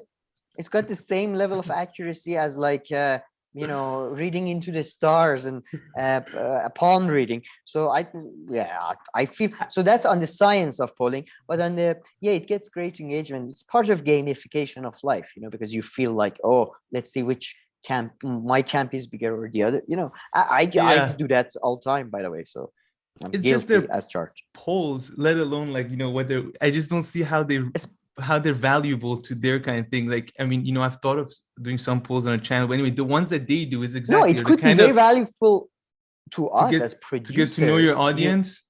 Yeah, you know what content they like or what preferences they have. It's well, like I guess breakdown. It's like it's like a focus grouping kind of. Yeah, sorry. I guess in that sense. So I guess with this first one, maybe Crystal Ball got some little insights into our What's audience. The first? Go. If China were to invade Taiwan, would you support the United States coming to Taiwan's defense, right? Jesus. And let's assume it means military defense, right? Let's take that assumption. I mean, I think, you know. Okay, let's do both. Let's do both. And a staggering 57%. I'm very surprised. And this is like the latest version of it. This was not the first day or something. Said yes, but before throwing it back to you, when I read their comments, and of course that's much harder to quantify, I just read the 5-6 comments, they don't give this overwhelming impression. They seemed a bit more nuanced. I mean, based on like I scrolled through them. So I don't know, could specific people be involved in these polls? I mean, they get a huge engagement every time too. I don't know. I think, I mean, it's like voting. How many people vote compared to how many people are eligible to vote, you know? So it's the same thing. And but I'm saying it's far such less high. Serious. But it's so high, their engagements that they get. Oh, okay. Compared to the comments. You said comments. Yeah, you said the comments are not. But I'm surprised. First of all, I automatically defense. I thought military. Yeah, I think that's a fair assumption, right?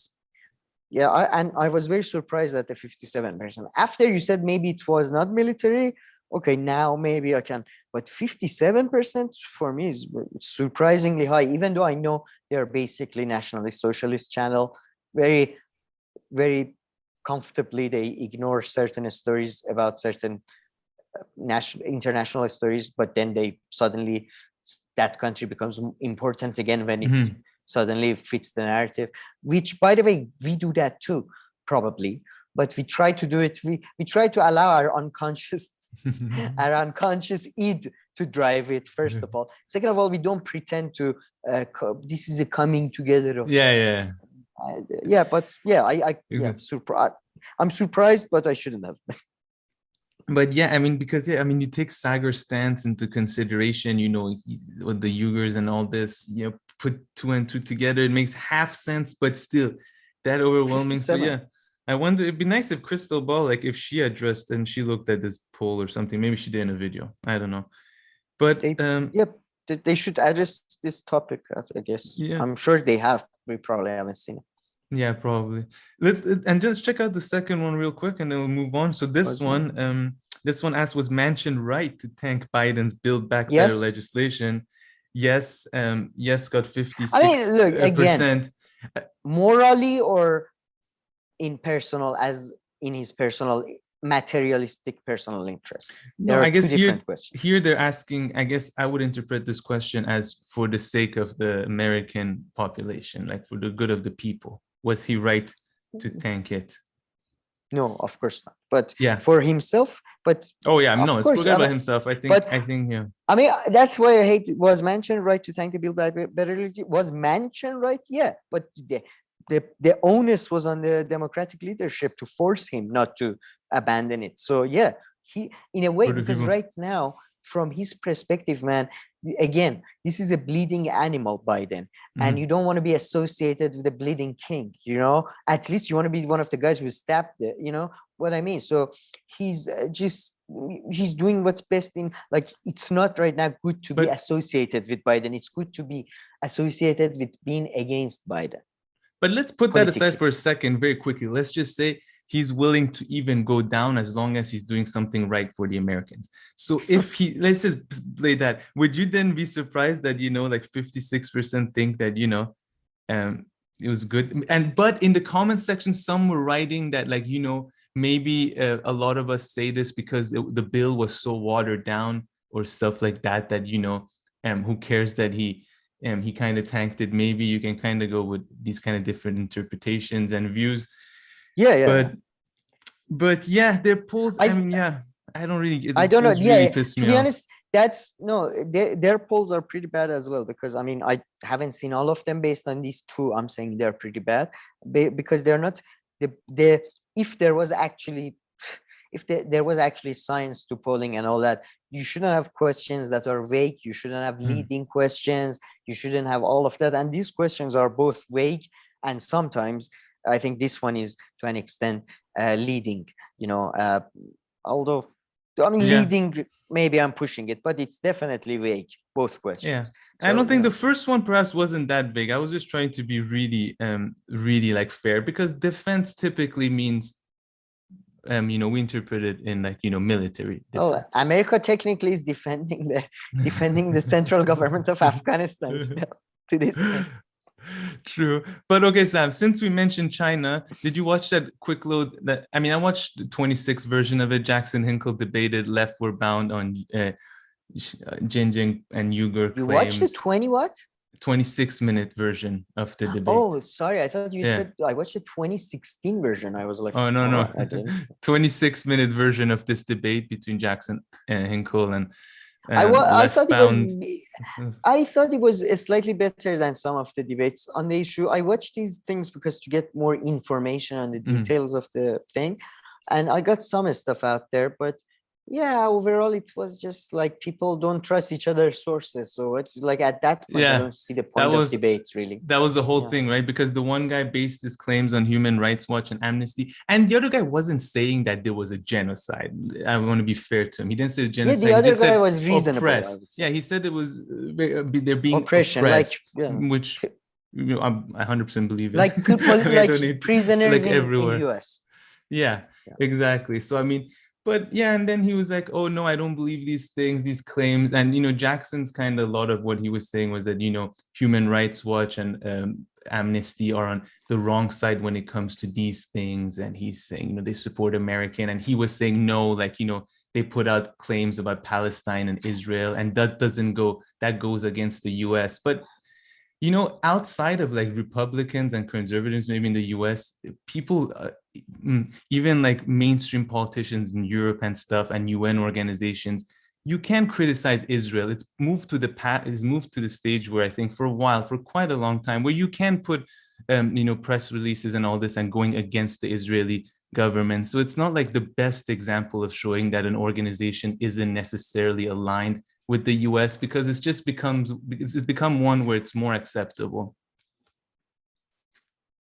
Yeah, I think you should look at the exact processes in each case. For example, like it's like commissions sanctioned by governments. Like some of them are actually looking into issues, come up with good stuff. Some of them are highly problematic. So yeah, you can't go by the fact that institutions are, it's very difficult. Like it's not you can't, because these institutions are so big and so they are basically conglomerations of many. Yeah, 100%, exactly. And in different countries, they have different offices, and they get different funding from different places. Like some might not be affected from funding going from one place, they have another funding. I mean, so exactly, we talked about that expert from UN, although UN is generally on Julian Assange's side, but for example, that expert from UN, the lawyer guy, special rapporteur, sorry, he was like, I think he's breaking with the general like trend of the UN coming out and publicly talking. Yeah. Anyways, but so the big organization and sorry, go ahead. I had some general takes on the left.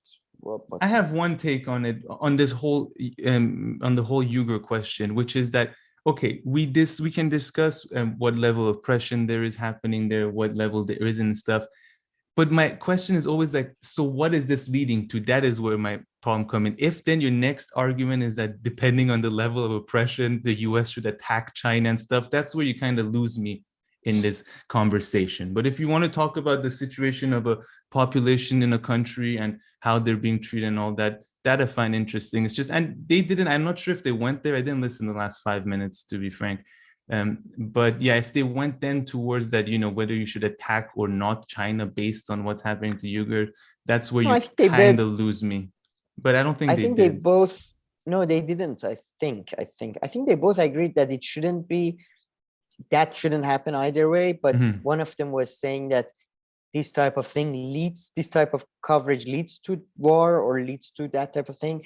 But the other one was saying, no, this type of coverage is good and okay.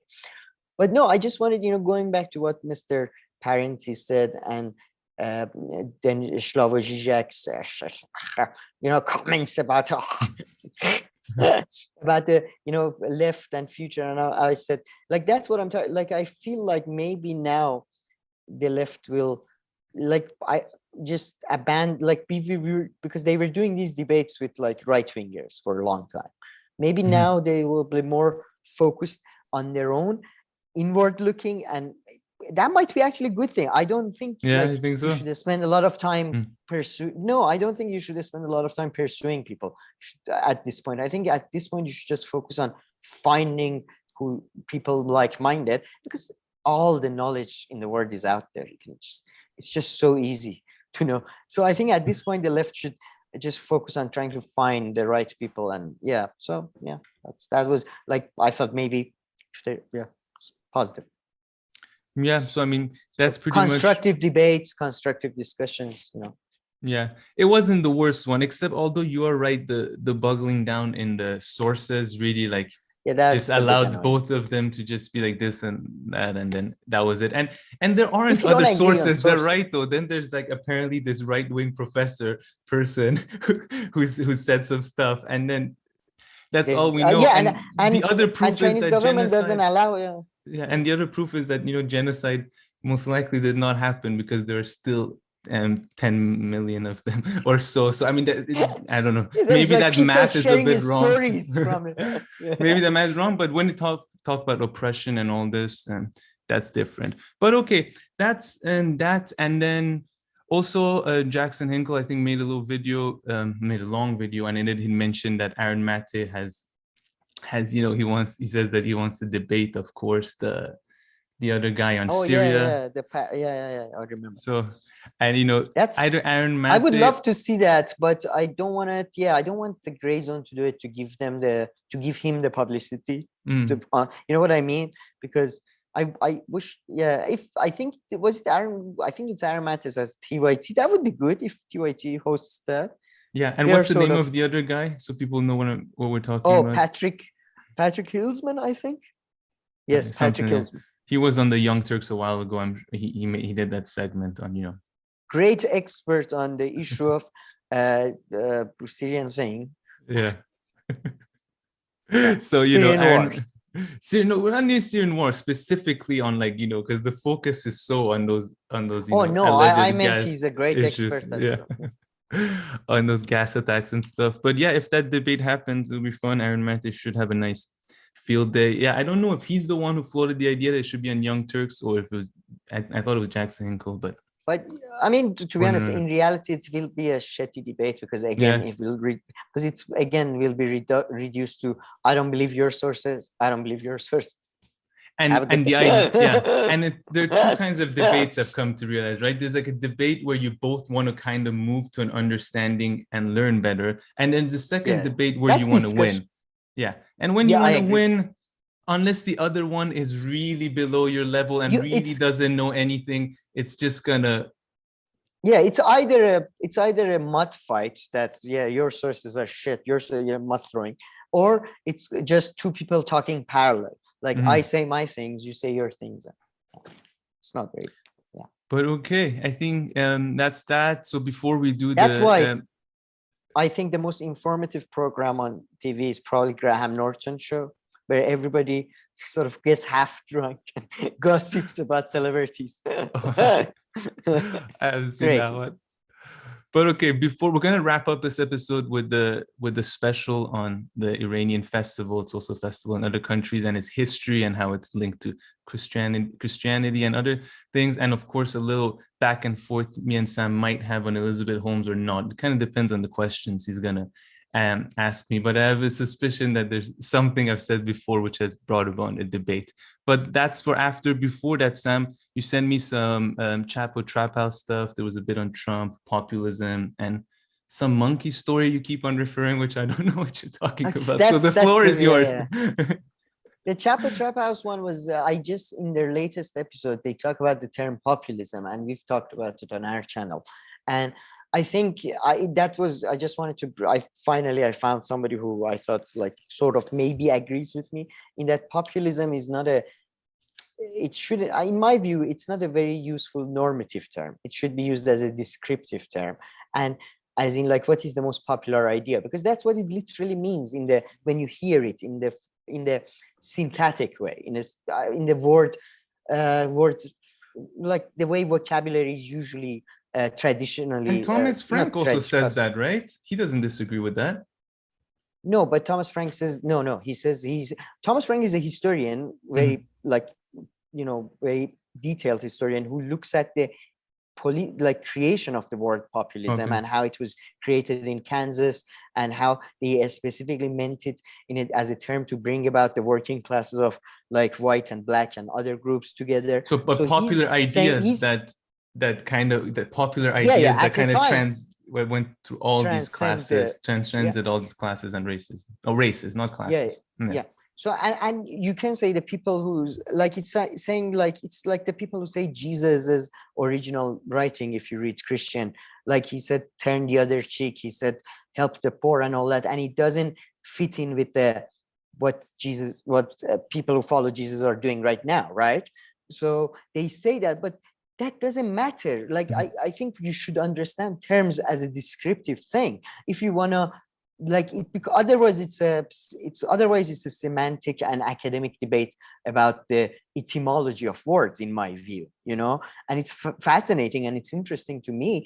But right now, the popular mood is not what a lot of people on the left think it is, I think. And I think it's they keep always talking about Medicare for all. Yeah, I was going to say, so what if Kyle said that? If Kyle says that, what would you say to him? Said what? I mean, exactly what you were going to say before I cut you off, that popular. Medicare. Medicare for all has like 80% approval rating. I would say, first of all, approval ratings are, as I said, it's a pseudoscience. Polling is complete pseudoscience. Mostly, I mean, I do believe in a science of I mentioned, I did all of this bullshit at university, sociology, how to do polling and all that. And that's why I think it's so inaccurate that it should be it should be taken with the biggest spoon of salt you can find. Maybe a goddamn, like a bowl of salt, or I don't know, like a bathtub of salt. I don't know. There is a truth to it, but it's just so limited and so local and all that. So yeah, I would say that polling is pseudoscience, first of all. Second of all, it doesn't matter because I don't think it's clearly like the voting and the elective. First of all, the electoral system does not even reflect the views of the popular mood. I agree with that. Secondly, even if it did, it's people's. This goes back to, that's why this argument or this question wouldn't be very fruitful, because I have a very different conception of humans' sense of self. I think a lot of left still believes in the idea of collective, sort of coming together as a collective and solidarity and all that. And I just don't believe in any of that in a very human and large scale. I have a very far more fleeting, like human identity is far more fleeting in my view and momentary. So I would say I don't know what most people are thinking, but definitely I don't think it's what you are. It's just I don't think most people are thinking about most things. When they are put in a position with some, like, there is some momentary factors and some factors, long-standing factors, and it's just sort of comes out. It's just they don't know what they support. A lot of the time. A lot of the time. Of course, a lot of, like, I would say, I think like, that about plurality of people. I don't even think of it about majority. I think the biggest minority thinks like that. I think.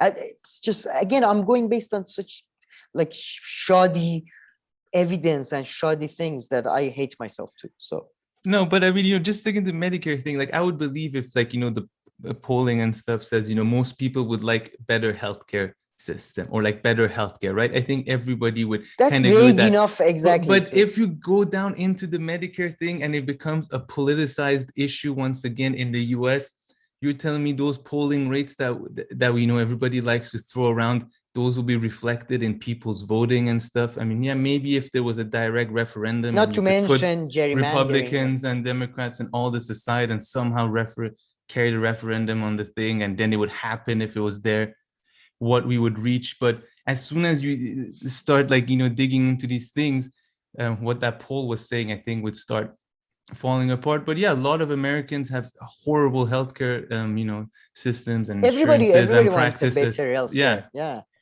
Everybody even wants the conservative would want a better one. Even the private one would want a better one. Yeah, that's the thing. And that's why it sometimes annoys me when they argue with the private sector in a dishonest fashion as well. They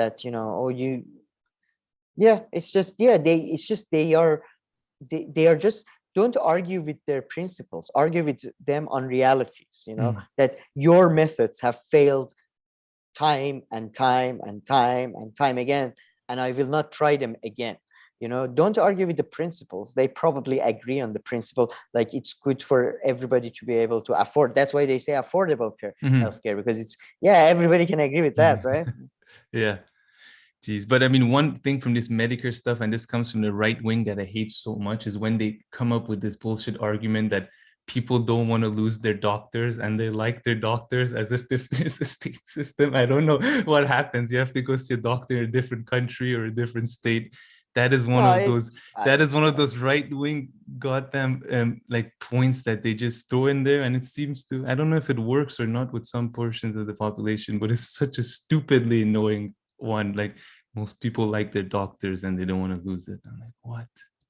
But anyway. Yeah, I definitely agree. It's a way, it's culture world, classic culture world technique to, make a issue so personal to someone, connected to someone's personal value, and they are targeting older people. So that's probably, like, they might have they have a doctor that they go to, they trust, you're comfortable with. So which they could keep under any system. I don't know. Apparently under Obama they couldn't though. Oh, really? Yeah, he lied about that apparently. Yeah, I mean, Hmm. not that it mattered. Like 90%, like like you can say even like inheritance law. Sometimes it's just some of the things that are good might be bad for like 2% of people. It Yeah. doesn't matter. Fuck you. Just get over And it. it doesn't need to be that way anyway. Even if the Obama one did it that way, I don't Might see not be. I don't know. why you would have to I'm lose your doctor. But that's interesting. If that was bullshit, I wouldn't be surprised. But I have one more thing that caught my attention from the Trap House, and then get back to you. The segment, this little part that they had, which is a recent Trump speech.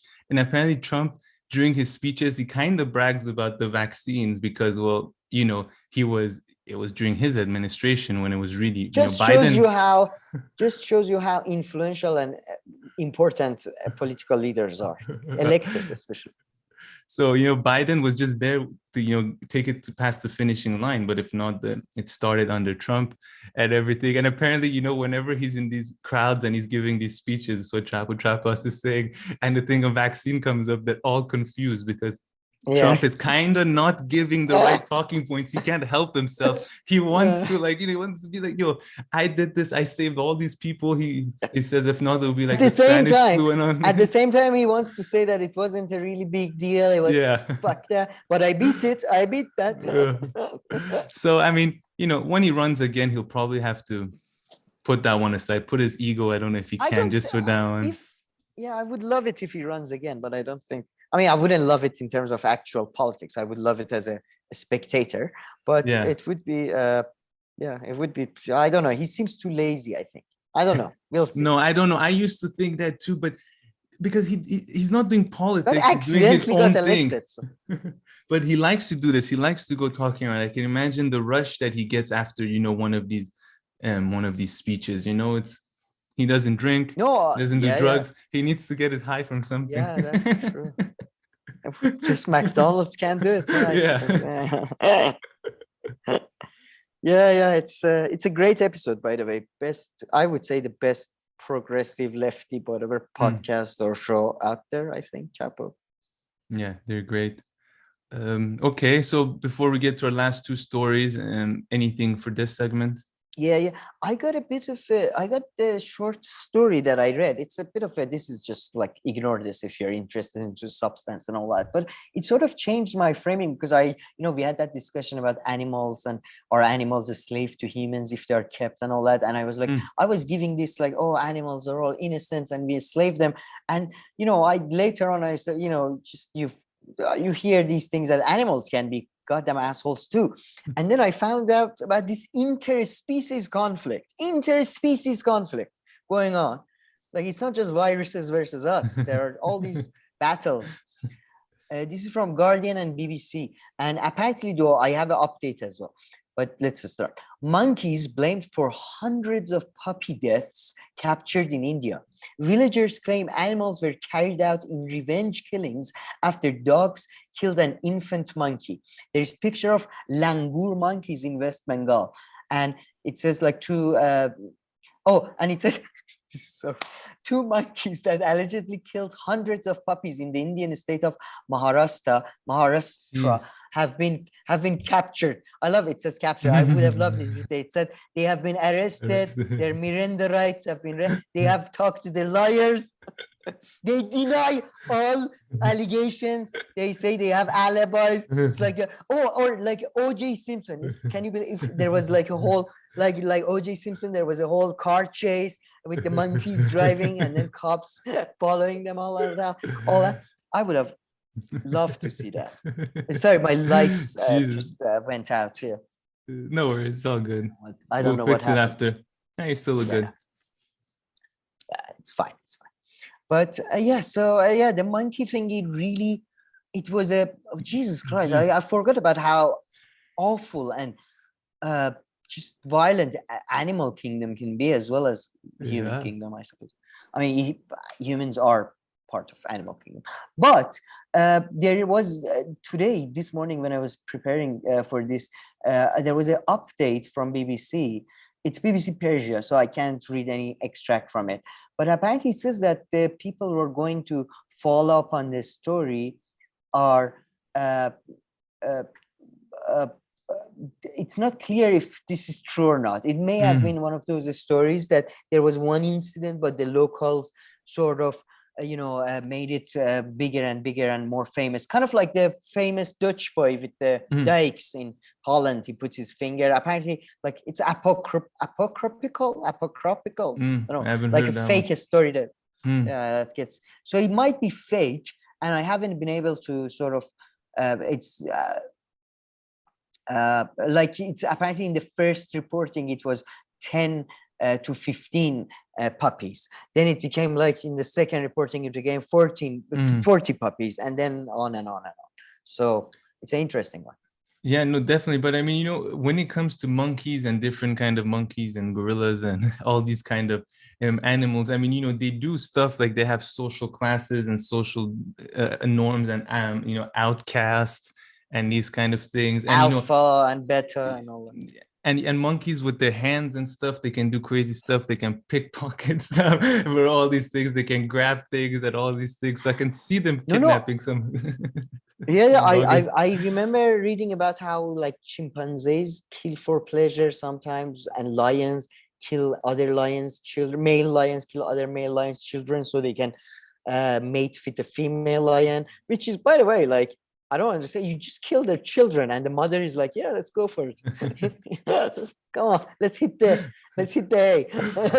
But yeah. I mean, yeah, it's nature. But that's why, by the way, you should always be very careful of, like, even like just for yourself. I'm not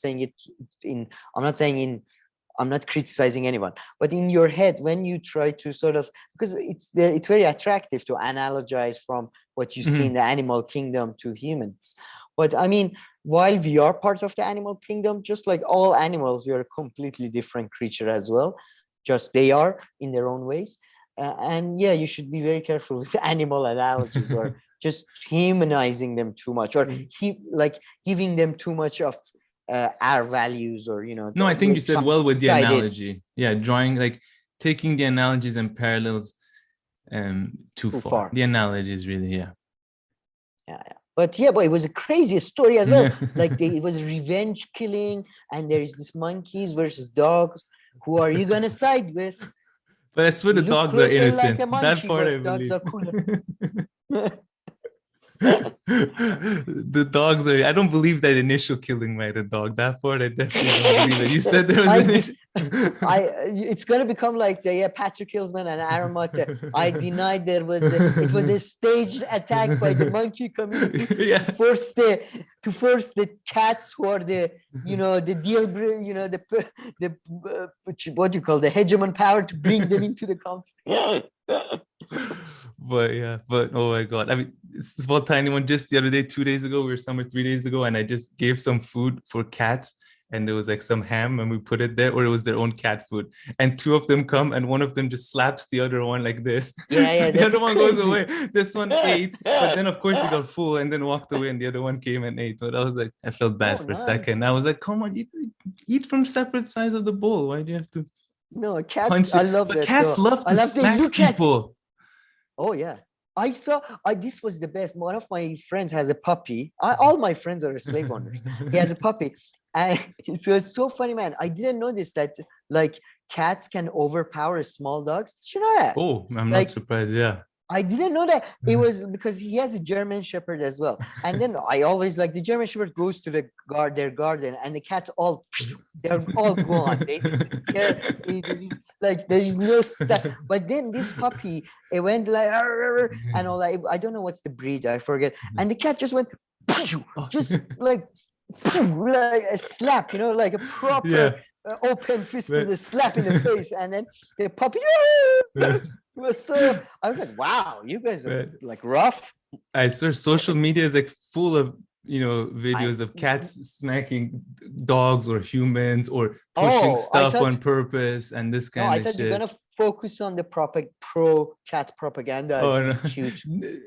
Yeah, that's more like a few years ago. Now there's a more balanced representation. I also want to highlight this. I've been watching, it's not one channel. I keep watching these videos, man, of these baby monkeys with baby kittens.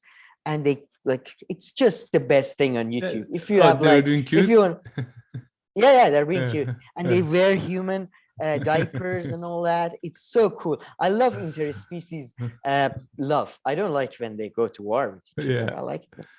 So cool. I'm with you there. I'm with you there. Okay. All right. Some good stuff. Should we move on to our next two stories? All right, Sam. So Yaldā Night, or Shab Yalda, as they say in Persian, was the 21st of December. Based on my understanding, it's a celebration that revolves around the longest and darkest night of the year, and it's celebrated in quite a few countries, not just, well, a few countries around Iran. So Iran, Afghanistan, Azerbaijan, and I believe also in the Kurdistani parts of Iraq, and some in some in Turkey as well, such as Azeris living in Turkey. So what is this whole night about? You've compared it to like the Iranian Christmas, if I'm not mistaken. You said something along those lines. Yeah, well, it is basically Iranian Christmas. It's a winter solstice. Am I pronouncing that correctly? Solstice or solstice? You know, Trying to stay away from that word. Winter solstice, yeah. I believe, you know, and yeah, it's basically, you know, there is in each season there is a celebration, I believe, pretty much in most northern hemisphere based, at least, cultures that I know of, that there is a seasonal celebrations in winter. So it's kind of like mixture of Christmas in Europe for sure is the equivalent. In the Why do you say that US, it's a though? bit because it's literally like it's always on, like Yalda Night. I mean, there's, by the way, there's good historical evidence that, you know, it's. I mean, we can get into the history if you want, but the reason why I say that, because I think it's the closeness of the time. Mm-hmm. Okay. That's No, the on reason, 24th of because winter solstice, I mean, according to the astrological science stuff, which is, I'm told, is very accurate, it can be, I think, differ on the exact date of it, right? It's like Iranian New Year. It's on a specific hour of a day, right? But Christmas is always on 24th of, I believe, December, but they're very at the same time, but they're not actually historically. It's quite fascinating. I think the history of Yalda and Christmas at the same time is quite fascinating. Okay, well, the reason, I brought up Christmas from the get-go, kind of, I didn't mean to throw you off anything. It's just, you know, I thought maybe make some links for the kind of viewers that we have out there. But yeah, why don't you get into a little bit of the history of Yalda Night, and we'll take it from there. Sure. As I said, it's a winter solstice, or however it's pronounced, celebration, and it's by the way, the one significant thing it does share with Christmas, although this is a quite recent thing to Christmas, is the color red. Is a big thing, you know, because of it's celebrated with the, you know, the last fruits of. It's the day that from then on days start to get longer. So it's the celebration of the start of the victory of light over dark, which, as many people would know, is a big deal in Iranian sort of thinking. It's this dualism of dark versus night. You know, in English, manchism, I think they call it. It basically means like dualism, which comes from the word mani, which is, as I'm sure you know, is a very common name to this day. It's a common boy's name. So yeah, it's about the beginning of the victory of light over dark. That's what, at least, it's been sold to you. You know, that's what the mainstream like interpretation of it. So I mean, it's, when we get to history, it's a bit different, and it's fascinating. But it's very similar to other apparently winter solstices, which I had no idea about. But Encyclopedia Britannica has a fantastic article called 7 Winter Solstices Celebrations from Around the World. They talk about similar ones to Yalda, that take place all around the world. They talk about one taking place in China. There is another one taking place by Native Americans living in like Arizona, that type of place. So it seems like this time of years. Oh, by the way, I was saying in the US, Thanksgiving might be a bit more, it might be a more correct analogy in US, because I mean, Thanksgiving itself, like, I don't know if you noticed, but Christmas was not as big a deal always, especially in the US, because in the US they were very much Puritans and all that. And after Christmas sort of started becoming popular and all that, they had to, I believe I think it was Roosevelt, if I'm not mistaken, maybe it was Wilson, they had to move Thanksgiving a week back or something to give time for shoppers, and like because even back then the main street had its power, I suppose. Yeah. So in the US, it might be a bit more analogous to Thanksgiving in some ways, because it's more of a harvest festival type thing, it's that type of thing. And you eat a lot of fruits and nuts. Mainly it's based around that. I mean, all of that winning of the light over dark, that's all an excuse to get to the fruits. And the main fruit you want to get to is the pomegranate. You want to get to the pomegranate because in this night, when you go to someone's house, or when you go to usually you have to go to an elder's house. So, it's not going to be it's not going to be a great affair, is it? So you have to go for the fruit, which is the only real joy out there. And in this night, pomegranate is not put there as a whole for you to go through the labor of peeling. I don't know what you call the pomegranates. Take the things out and then eating it with a spoon. It's already been, the bits have been taken out. The seeds, I don't know what you. They can't be seeds, but the fruit itself. I mean, it's like a fruit is the white seed. Yeah, they've been like smacked out of the pomegranate already, and like in a bowl ready for you to go. Exactly, and I like that you did that. It knows you're true Iranian. You know how to. It's that how you do the pomegranate on the side, and so you go for the pomegranate. I mean, all that light, dark, all of that is excuse for the pomegranate and the nuts. And you manage to fill up as much as you can in your mouth and your pocket. Some people, some people are more classy. They don't fill up their pockets. So Yeah, and there's like a few other foods involved, that's right? Watermelon, like some red fruits. Technically it was supposed to be like the last of the summer fruits and the fall fruits, and usually it's I think it's actually like the Iranian New Year. There is a tradition of setting a plate of, I believe, 7 different fruits, but I think it's more common in Afghanistan than it is in Iran. And there is a tradition of, there are more traditions to do with it. I am somewhat undermining the whole sort of. So wait, so at nighttime typically, but I want to get to the history quickly right now, actually. But just to wrap up, so what people do for celebration is that they typically go over to someone's house, right, and elders and like this extended family there, and they kind of spend the whole night. And this is some stuff that I got from reading around Wikipedia. They kind of spend most of the night there because since it's the darkest and longest night, to kind of be safe and like nothing happens to you, right? Yes. That's what it has nothing to do with the pomegranate or the pistachios. But it has nothing to do with grandpa's fantastic pistachios. No, but it kind of reminded me of something else. It kind of reminds me of when you like, if you take the interpretation I told you, which is like when you watch like a scary movie with the lights on or your eyes closed to just kind of get to it. But so this is a pre-Islamic it's a form era of self-denial, celebration, right? Say. There you go. But I yes, like this is like it's a psychoanalytical analysis of.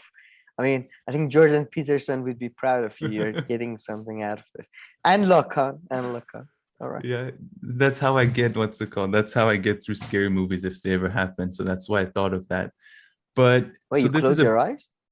Yeah, if the once in like 5 years when I'm forced to watch one. But this is like a pre-Islamic era kind of tradition, right?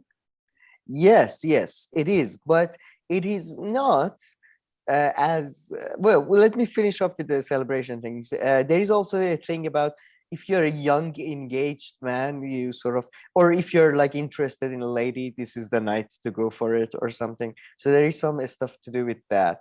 I read that on Encyclopedia Iranica, ICA, I believe, and that's a great website, by the way, if you're interested in Iranian traditions. Do you want me to? Let me just read that. It's, by the way, another name for Shab Yalda. Shab Yalda is the Shab is night, Yalda is Arabic for the word birth, and we'll get to the connections to Christmas. But in Persian and in Iranian Persian,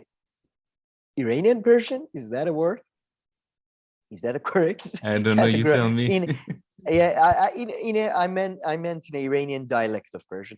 It's called Chelle or Shabe Chelle, which means 40th, because I don't know, because it's 40th to 40 days to, okay, I'll get to it. Sorry. Yeah, no, I was reading that. It's like complicated. the first 40 nights of the winter. Yes, exactly.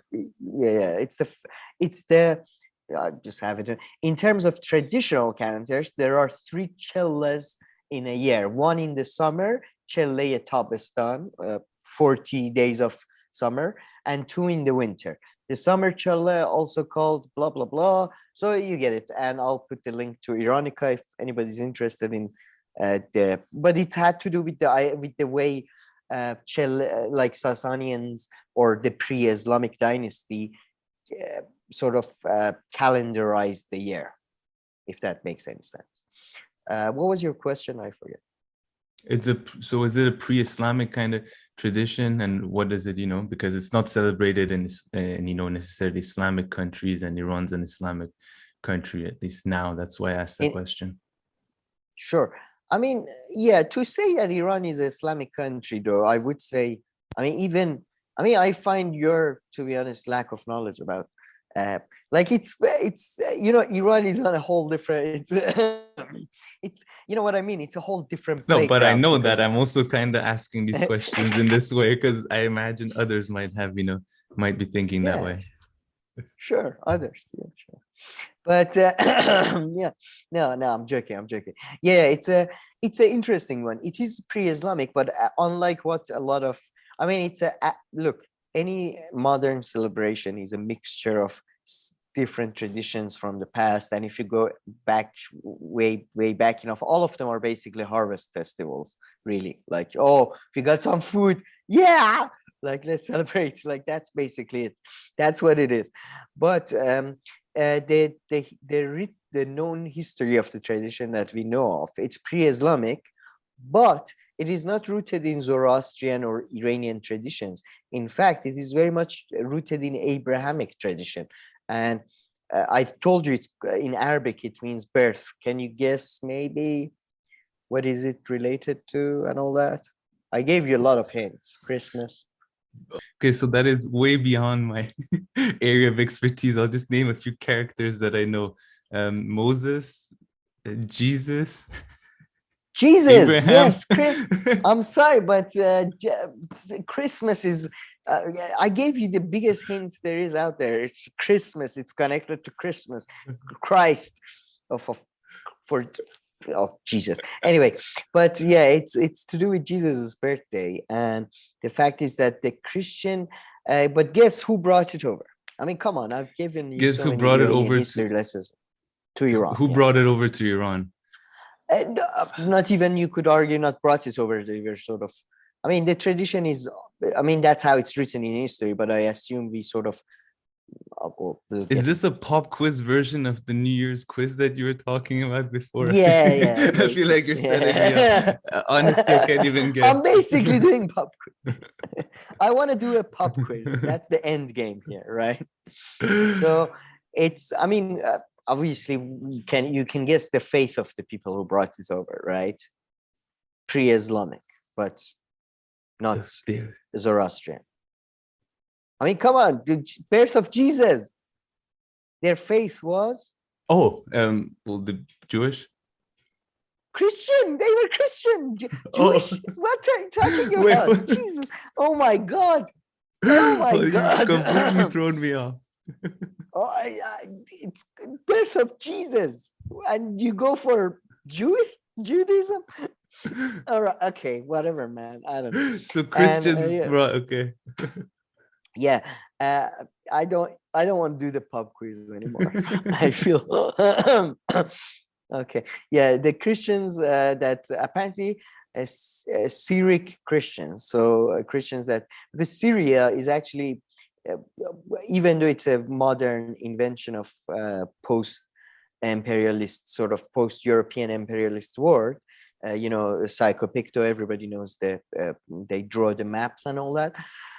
Syria is an old name. Syria refers to Assyria. Assyria. I mean, you may have had friends who were Assyrians. There are Assyrians living in Iran. Your parents may have had more. There were more in our parents' generation. I've had friends who were Assyrians, and Syria is Assyria, but it's the land of Syrians or Assyrians who were living in Middle East way before even Iranians even came along. So it's Syriac.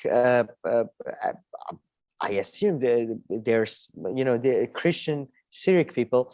They bring over this tradition, which is the birth of Christ on 21st of December, over according to them, which I don't know if they're counted as the Church of.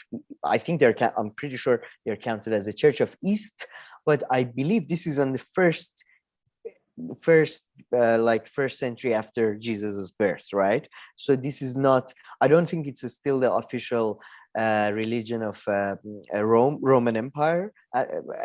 So that's one reason they're not persecuted, because Christians were persecuted in the later ages because Romans adopted Christianity, so it became the official religion of the enemy, right? So the dynamics changed. But yeah, it seems that they brought the tradition over, and it seems the tradition sort of mixed over the years, had mixed with the Sasanian tradition of Celle and the fight over dark and lightness and all that stuff. And the traditions have sort of mixed and become localized, as all traditions do. And interestingly, look at Christmas. Christmas is a date some believe the reason why 24th or 25th of December is chosen for Jesus' birthday is due to the fact that Christianity, as it moved to Rome, it had, and even before that, it had to compete and merge with other religious traditions. One of the most famous and one of the most commonly talked about is the Mithraic mysteries, which some people believe is a Iranian religion that sort of became a sort of a very exclusive cult in Rome. Some people believe it was actually sort of a misrepresentation, like a sort of an Orientalist version of Iranian religion in Rome. Sort of, they didn't really understand it. They had a definition of it, and because there is very limited. There's pretty much no written records about them. But what Christians wrote about them, and I think there's very limited imagery found, because they were very exclusive. They were pretty much exclusive to, I believe, military people and senators and all that. So Christianity, actually, it seems, at least the version that we are dealing with now, has changed the birth of Jesus's birthday, which Yaldā, in Arabic, it's literally birth. They changed the date of that to fit Mithra's birthday, which is an Iranian god in its own right. With this, there's a lot of similarities between Mithra and Jesus, and that type of thing. So looking at these two celebrations, it's fascinating to see how history and how cultures just work and how they become mixtured, and how, like, this is a tradition that in Iran is regarded as such a Persian and Iranian tradition, but if you look at its history, it's actually it is pre-Islamic, but it's not necessarily Iranian or Persian or whatever. And you see all the interconnectivities, and it's nice, it's fun. I mean, I know it's not fun. I know it's boring and dorky. No. Okay. You don't have to tell me. No, very interesting. I didn't know that because yeah, it is so Iranian. I mean, right now it just seems so Iranian. All the foods that we talked about, very typical Iranian food. And like, we didn't get into the poets and all this because apparently during the night when they're celebrating, they read like, poems from the two very famous Iranian poets, which again, don't ask me any questions because I don't want to disappoint you even further. I even like forget their names every now and then. I know I don't even want to say it right now because I might say their name or I might say the name of the book or something. But yeah, I had no idea about that kind of connection. But yeah, it's a fascinating one. I thought so anyway. I mean, I don't want anybody to lose sight of what's at the stake here, which is the pomegranate and the pistachios. But, it's interesting to know about the history as well. I mean, it's interesting analogies are useful as far as they go in that they tell you, I think, about how a process can work, not necessarily how it always works, not necessarily how it even works majority of the time. But you can see, in my view, you see it all the time that you see cultures adopt traditions and localizing them, and you see that even happening at a much faster rate that's happening online, and with the traditions from all around the world going across. So it's something to note. That's all. Yeah, definitely. So do you want to talk a little bit about those kind of the two poets? Because actually, well, maybe it diverges a bit, and then we can come back to maybe celebrations and what you perhaps did specifically yourself during this time. But Iranian poets, right? So like there are two Iranian poets, if I'm not mistaken, who are very famous, and Iranians, or yeah, am I correct so far? Two? In Iran? For Yaldā Night? Or? Yeah, for Yaldā Night and like, For Yaldā Night, usually. Yeah, for Yaldā Night, yes. Okay. Not necessarily because, I mean, in Iranian culture, in Iranian literature, poetry is like the highest, it's their zenith of their achievement, or at least it's what people mostly think or talk about. It's, yeah. So, but for this night, yeah, there are two specific poets that are specifically. And what are their names? Referenced.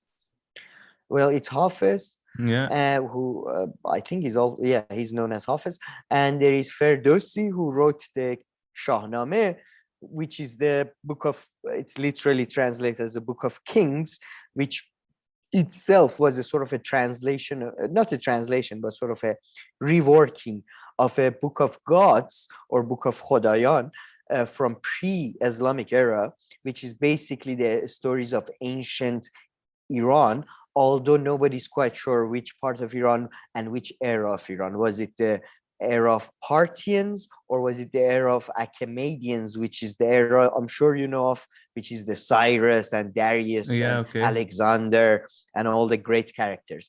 But nobody's sure they're quite, which historically where they're situated. Probably later Parthian era, but that book is more, if you're like Iranian nationalistic, you tend to go for that. If you're more sort of Iranian middle class bourgeois, even if you're has tendencies towards mysticisms, which most people tend to do in Iran, I think you go for Hafiz. That's the thing. And if you have, I haven't, even people with religious conservative views tend to go for one of the two, because those two are, if you're specifically the Book of Kings there is no exclusivity. Like people who love the Book of Kings tend to be also the very religiously conservative people. I see. Yeah, I was gonna exclusive. Yeah, I was going to try to impress you there a little bit, because I think I did read up on the former one a little bit yesterday. And based on my understanding, it was written for a king, for an Iranian king. And the poem at the same time is tells the history, tells part of history of like past of Iran, like as you were saying. You mean Shahnameh? I'm mixing the words. Yes. I'm mixing the names. That's why I didn't say The which Book one. of Kings. Yeah, I think it's that one. It's like a bit of a historical book, right? Like you kind of were saying. Yes. Like a historical Yeah, poem. Sorry.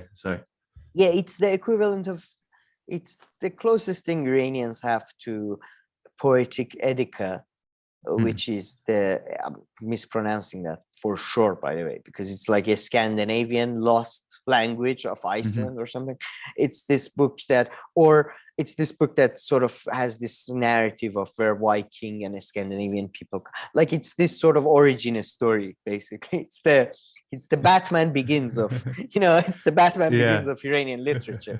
It's, it's the origin story.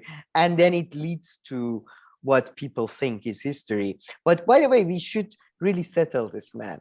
I think because we had this discussion before. Former means the first one. The latter means the second one. Yeah. Yeah, 100%. I might have gotten mixed up even more. I thought I talked about Hafez first, but no, I did talk about. Oh, you're right. Because then you talked about the one that's more like mystical and mystical. Stuff. Yeah, you're right.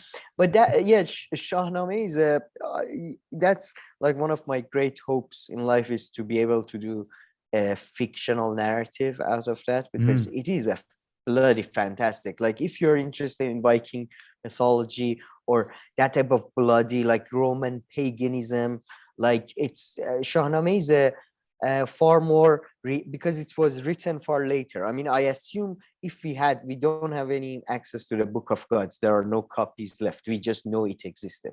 But the Book of God sounds far more fantastical, like poetic Edika and all that, or Roman god mythology or Greek god mythology. But Shahnameh is surprising for its time. I mean, it's still fantastical, but surprising for its time, it's quite realistic. There's like a whole thing about, there is a whole, the 7 labors of Rostam.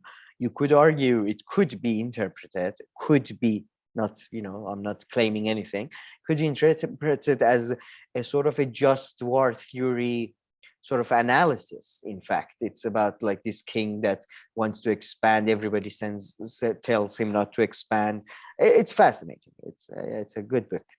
Yeah, and so coming back, Iranians love these poets and poems, right? To the extent that once I remember my sister was telling me how she was at this like gathering or restaurant with my parents and someone, and this other lady was like surprised and shocked that my sister's Farsi is not that good, and she's like, why is your Farsi not good? There are all these amazing poems to read in Farsi and blah blah blah. So Iranians, I know that they look at these people like Shakespeare or whatnot. In International Poetry Society, I'm sure there's an association of poets or something, right? Where do they rank? I'm sure there are Iranian poets. All right. How are they perceived? I feel under attack. But you're representing an entire population. Yes. I feel the weight of the country is on your shoulders. And over responsible for. Okay, by the way, all of my views are my own, and none of this are the views of BBC. So please do not call actually, these are the views of BBC. Write a letter to BBC. So, and I mean, no, but hold on. You didn't need to have to say all this. I mean, my whole life, although I couldn't say the names of these 2 poets, like, the Iranians rave about these people like as if, and I'm sure they are. I'm not trying to dismiss them. I'm sure they are. Fuck you. I'm sure they are, but I just want to know. Sorry, but I'm just non-Iranians. What do they think? And not that they're necessarily right, not. Well, I think it's great too. They think it's awesome, and you should shut up about it. No, there is two. I think there are 2 things though. Generally speaking, Iranians, Iranian nationalism is very much tied to Iranian self-identity, even more than nationalism, because I would say Iranians are not nationalistic in my view. Some of them think they are, but they're not. It's an imperial cult, really. And I love the cult. I'm a member. I'm all in. But it's not nation. It's not a nation, national identity. But so Iranian self-identity is very much connected to the idea of language and very much to the idea of poetry, because it's I like to get, I mean, I love to do a thing about it one day. It's a bit of a, I'm, I'm not, it's a bit of a sort of a theorizing and I like bullshitting a bit. Maybe there's a bit of bullshit in there, but you got to realize that Iran uh, had a different political economy than Europe, and Marx was writing about Europe. And there's this fantastic Iranian historian called Homa Katuzian. He writes about Iran, and by the way, he's become a liberal now. I think he teaches. I mean, he's so old now. He teaches at Oxford. He talks about that Iran was these different cities, you know, that they were connected, and then you had these nomadic tribes between them. It wasn't like Europe that was all green and everybody was sort of settled, right? So poetry and rhythmic poetry in Iran, all the poets we are talking about, they rhyme. They're all rhythmic, right? They allowed the flourishing of this sort of a multicultural sort of identity throughout the cities, from sort of Dagestan, which is southern Russia, to southern Caspian. So you would have all these urban centers connected through poetry, and not just the higher classes, in the lower classes as well, because they could memorize the poetry. They didn't have to be literate, you know. They didn't have to. And there was a big tradition of storytellers, just like the Viking storytellers, just like people with poetic etika or Homerian, you know, storytellers that would go around. You might have heard of Naqqal. When we were kids, was like the last generation of them. But they would go around to coffee shops or restaurants, and they would just tell the story in a very dramatic way, sort of like a stand-up comedy, but for a stand-up comedy, but for an epic story, you know. So I think poetry is very much tied to Iranian sense of self-identity and language. So yeah. Coming to your question, sorry for going on a tangent on my own theorizing bullshit stuff.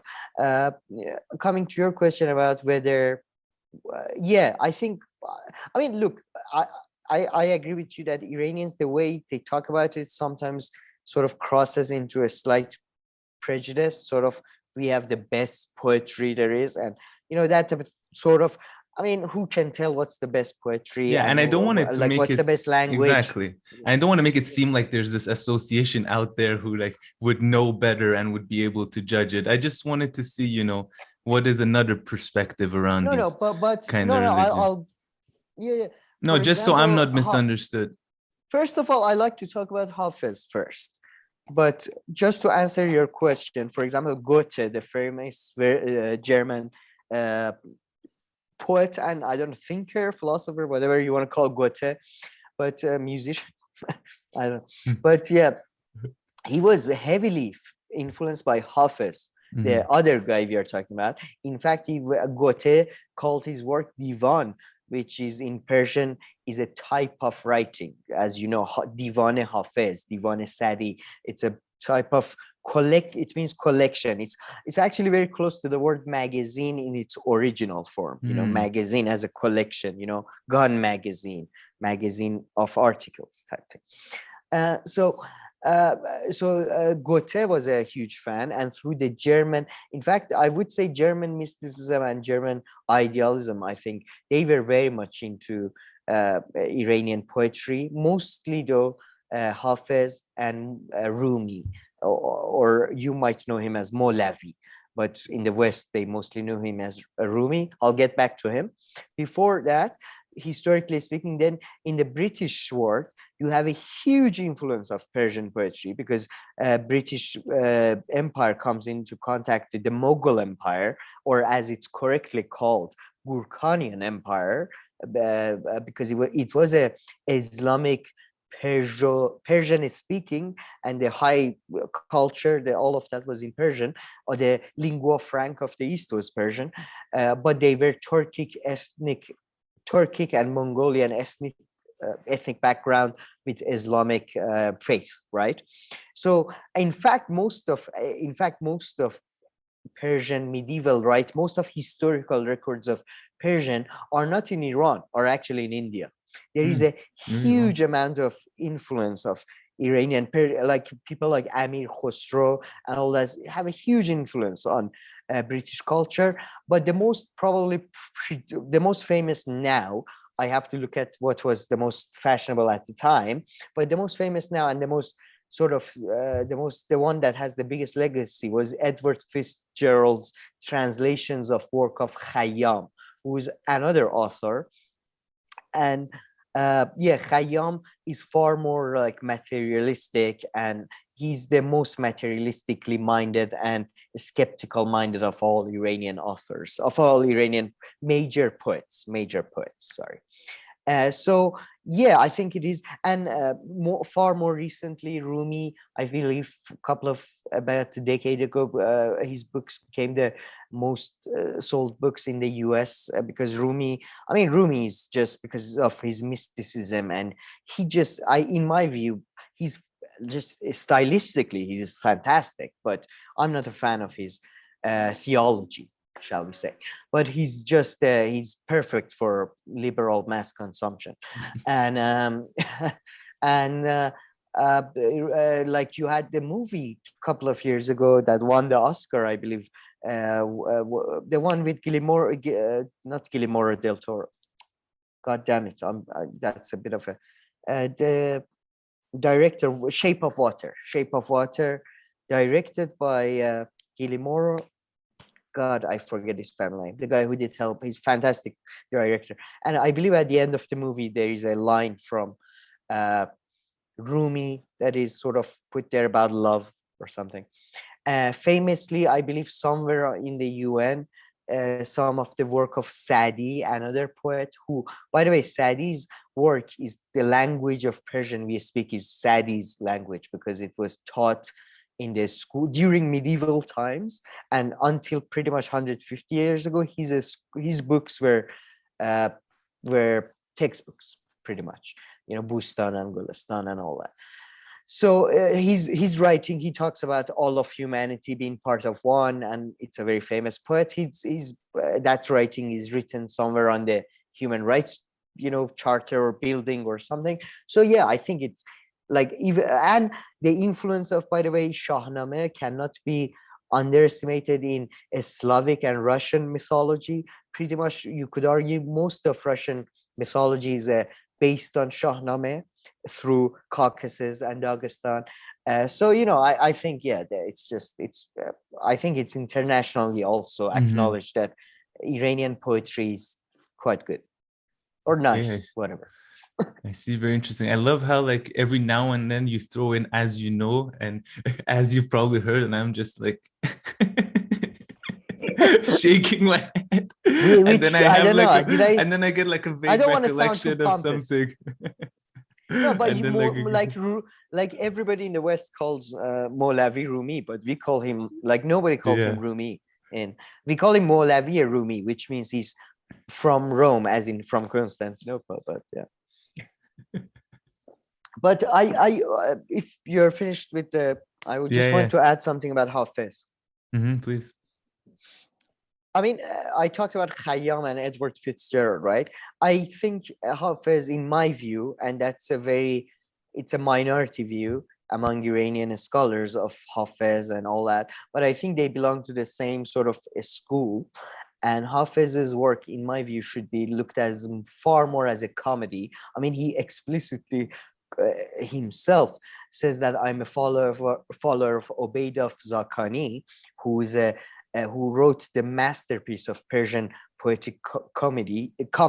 To this day, even a like normal person like me reads it, and I swear to even I read it for you, you can understand and read it, and it's from 1,000 years ago almost, and it's about a cat and a mice. It's the original Tom and Jerry, original goddamn Tom and Jerry, and it's laugh out loud type thing.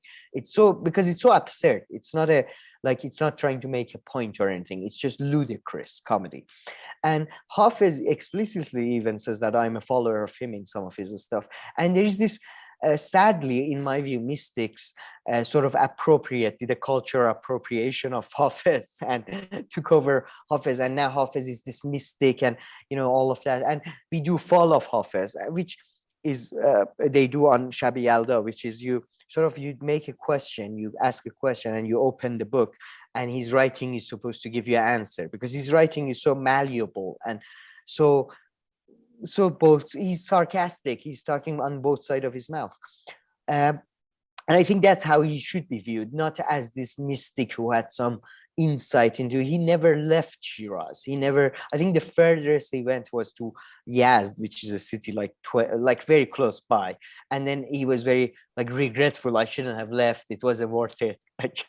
Should have just stayed home and had a drink, because most of his poetry is about drinking and, other vices, shall we say.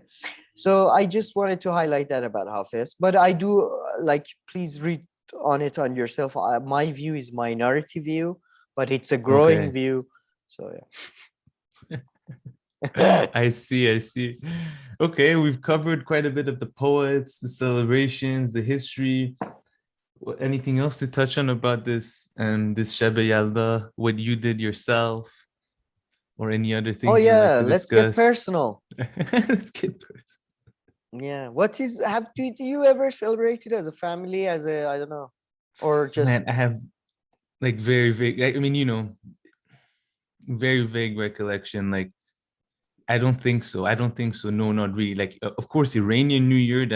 I always celebrated that. Charsham Suri, when you jump over in fire and stuff. Always celebrated that. On. Those ones I know. But this, I can't think of, or maybe, we went over to someone's house and I couldn't tell the difference between a normal night of going over to someone's house. But I don't remember any, the poetry being read or anything like that. No. Oh, by the way, I think just before I get completely into personal stuff, I think it's a great glimpse into the Iranian mind as well. That is this just Iranian whole. There is no Iranian culture. It's all cultural appropriation. Basically, it's all based on, what are you doing? It looks cool. Can I do it too? Can I have pomegranate and nuts?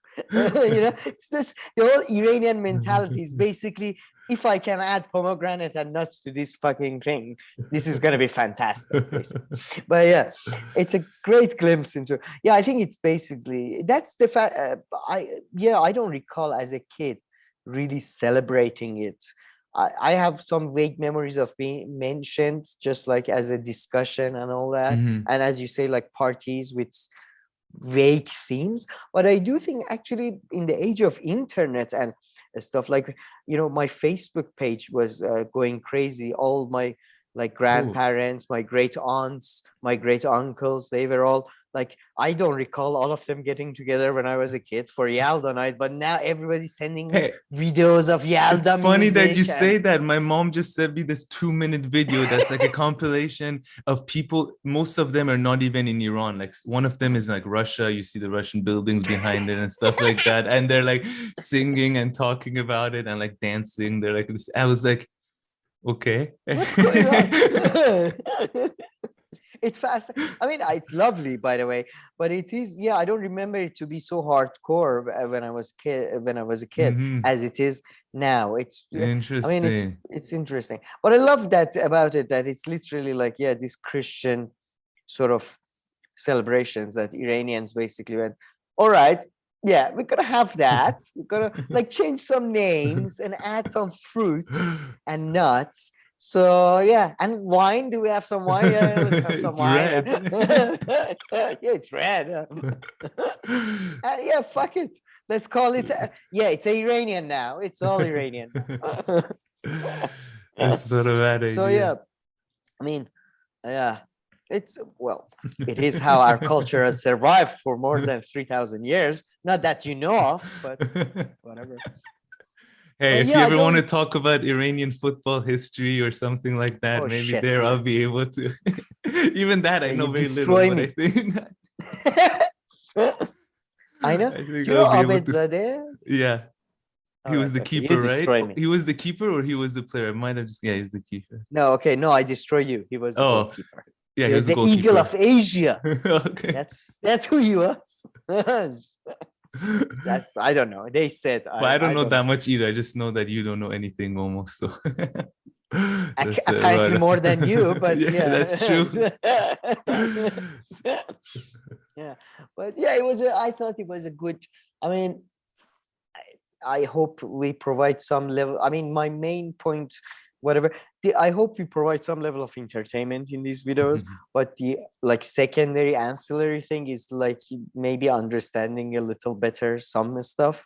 So I thought maybe this is a good example to look at how culture changes. But yeah. Don't take too much away from it, though. Don't generalize too much. All right, so now we are back with our legal correspondent, I believe, from now on, Kam Company. So tell us what has happened what's the latest in the legal debacles caused by Elizabeth Holmes and her minions or whatever. What's going on? Tell us. Well, that was my disclaimer and that was one of my two disclaimers in the video that I made, is that A, I don't know much about law, and B, I'm getting most of my information from this one podcast. But actually, wait, pause. Yeah. I don't know much about law. A, B, I don't know much about correspondence. C, I'm just okay. But having said that, having put those disclaimers out, the latest, which I will hopefully do a video on, is that they're giving their final arguments right now. So the case is over, and they've even finished giving both sides giving their final arguments. So we're gonna know soon the verdict, and I'm gonna listen to them hopefully and get back to you with what those are. But yeah, what were you gonna say? I watched 2 of your 3 videos on it, which, by the way, shows our level of commitment to our own channel, that we don't even check out our own video. We're like, yeah, there's a Matt Taibbi video. I'd rather it's from like 4 years ago. Sorry, but yeah, I don't blame you. Yeah, fair enough. No, but what the vibe I got was that you were somewhat positive on her defense team, that they did a good job considering the situation. But is that fair enough? And I don't know. Yes, kind of, because listen, I mean, first thing to mention is that as you've said before, I said it, usually you don't put the person being defended on the stand, because then you're open to cross-examination. But I think the evidence is just so ridiculously overwhelmingly on the other side. They went with, let's humanize this person, and she's skilled at talking, at presenting her side and everything. So they tried doing that, and they presented a few things, and one of them really even has nothing with the case. It's this horrible thing that she says happened to her while she was still in university in her last year. And I don't want to mention it. People can go watch another video, because then it can demonetize the whole podcast. So they just did that, which had really not to do with anything, but maybe some people will feel bad for her. And I think that could help. Maybe some of the jury will feel bad for her, because, she also defrauded, like, who cares? She defrauded Murdoch and Betsy DeVos and all this. So I'm thinking they want to put all of this together and be like, do you guys really want to put this poor girl who just had a baby? Because she also got pregnant when the trial started. That feels you really like want to put, yeah, 100%. I'm guessing that's the case. So they're just kind of going for this angle, and then they're trying to make it seem like she was this girl who got into this relationship with this really powerful businessman, almost 20 years her age, who sculpted her and made her into the person she is. But in the video I discussed, and actually I have one question for you, which is such a stretch, because even now when they ask her, when she's being cross-examined and stuff, she doesn't say, I really messed up, I was controlled and all that. She's like, oh no, I should have done this differently. Oh yeah, we didn't handle that process correctly. But yeah, to come back to your question, they tried to humanize her as much as possible.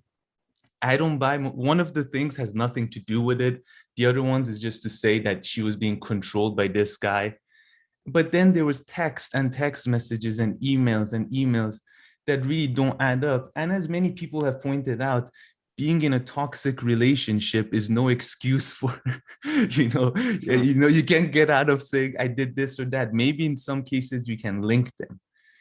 But in the third if video, you're coerced, it's a whole different story. Yeah, exactly. If you reach that point, but They didn't. And actually, this I mentioned in the video, her own defense team asked her, so did Sonny, the other person who like was her old boyfriend, did he make you say this? Did he make you say that?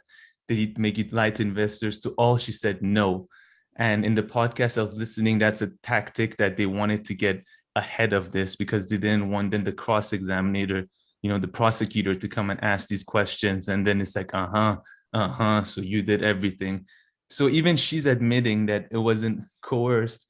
But finally, in the last video that you didn't watch, there's one thing that came out that I think is actually relevant, which is she forged 3 documents, right, that we know of, right? One is Pfizer, one is by someone else, where she pretty much took this internal report made with maybe a little bit of their input and stuff, but then changed the text and put their logos on all the pages.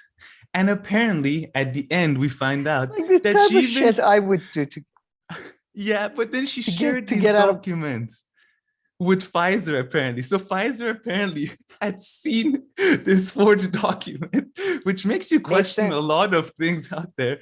And they were like, and according to her, they were completely fine with it.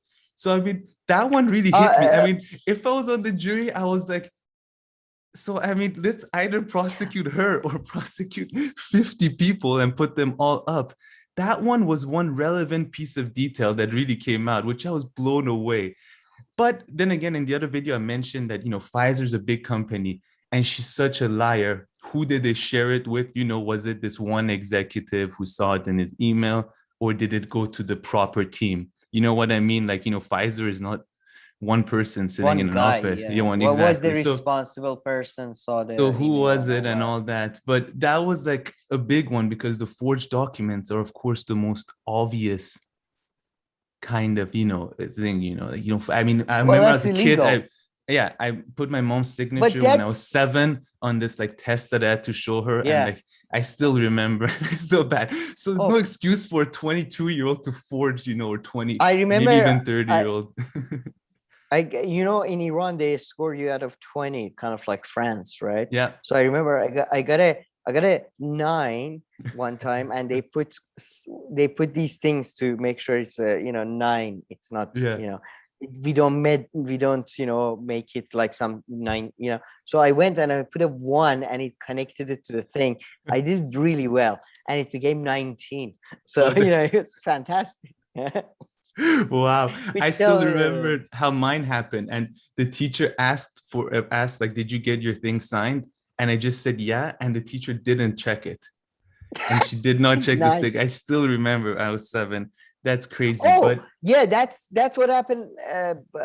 Like, the problem for me was I couldn't fake the signature. I had to show my parents I didn't get 9 out of 20. I know, I get yours. Yeah, you know what I mean?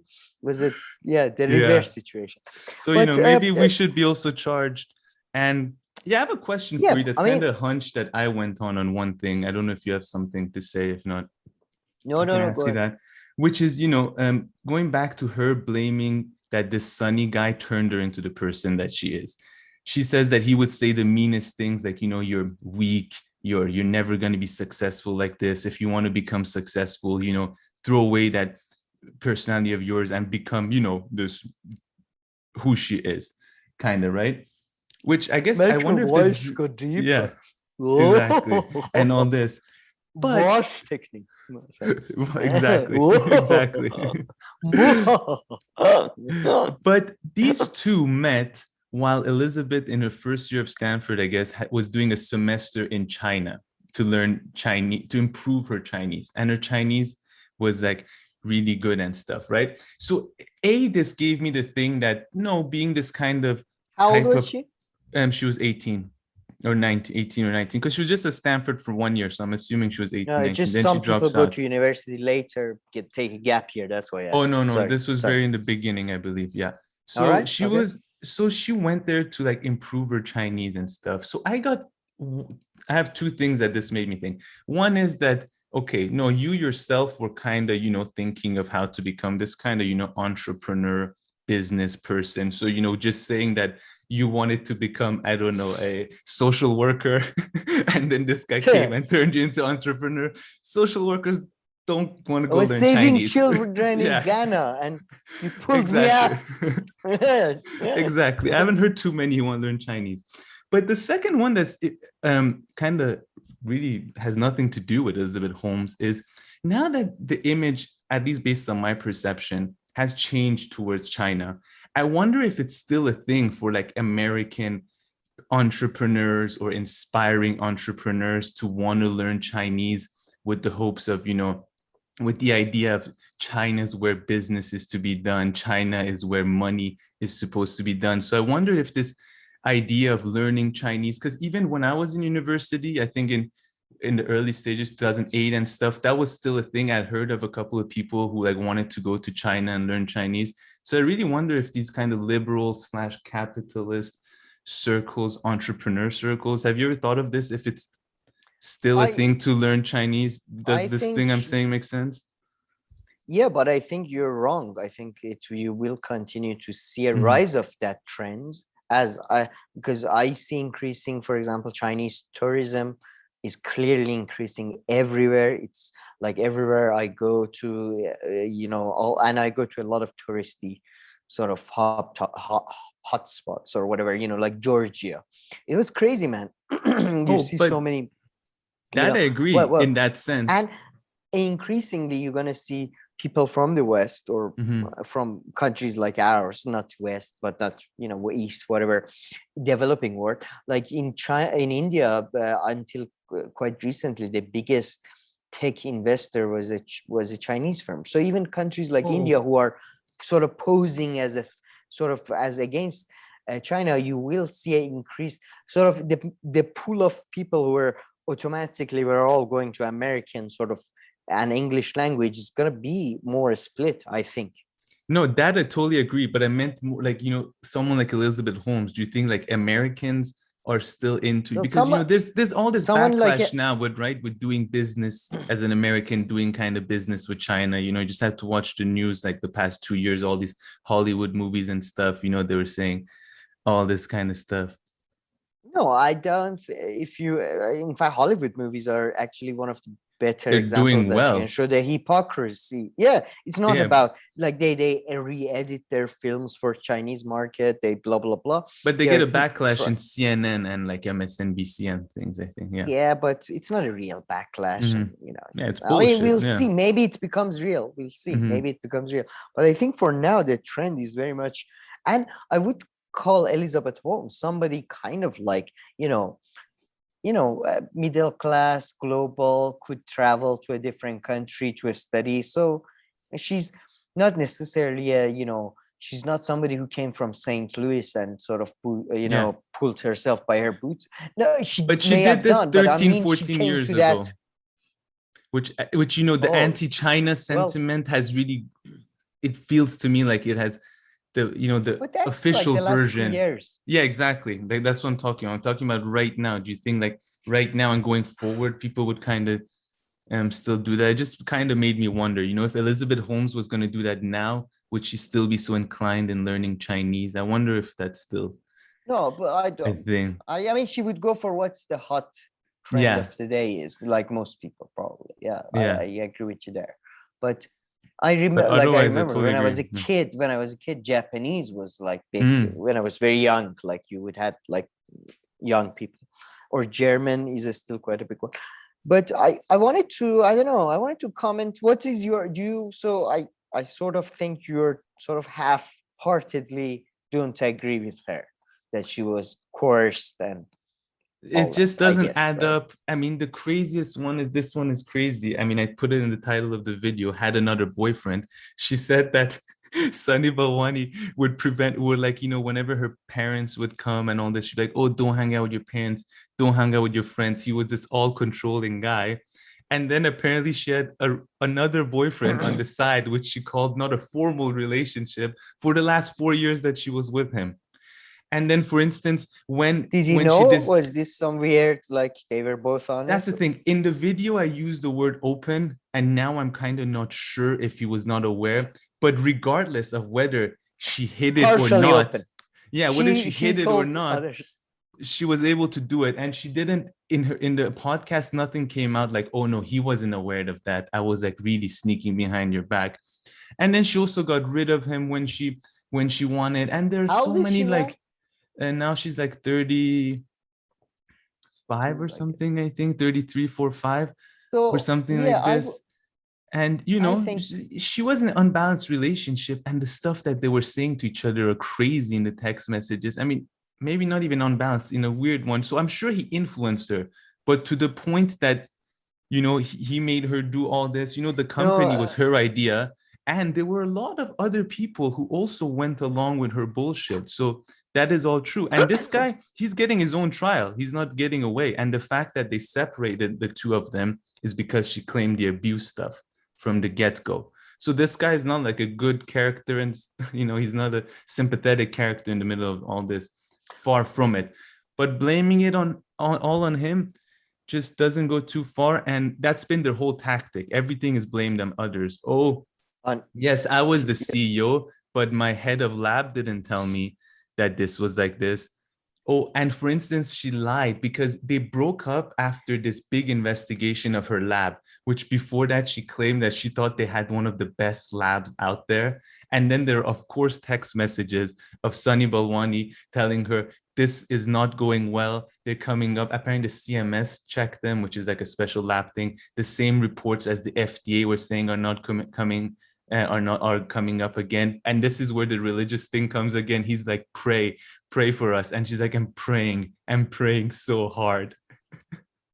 That's, yeah, it does. I think in a way, though, I think maybe not to be, I don't want to be charitable to her, but I think in her head, she probably thinks it's his fault, because I think our generation and a bit older than us generation, we grew up in a world where we are told things and we do them, and then we just gets fucked, like, you know, and then and then there is usually no repercussions, you know, if you live in the West and all that. You fuck up and you know, go back to your parents for a while, and then you go back, you grift a bit, and then you fuck up, and you know, you come up with ideas. You come up. No, of course, I'm not talking about probably even majority of people, but I'm talking about the trend that is very, that you fuck up, you come up with the idea that I want to go to the moon, and you know, there will be like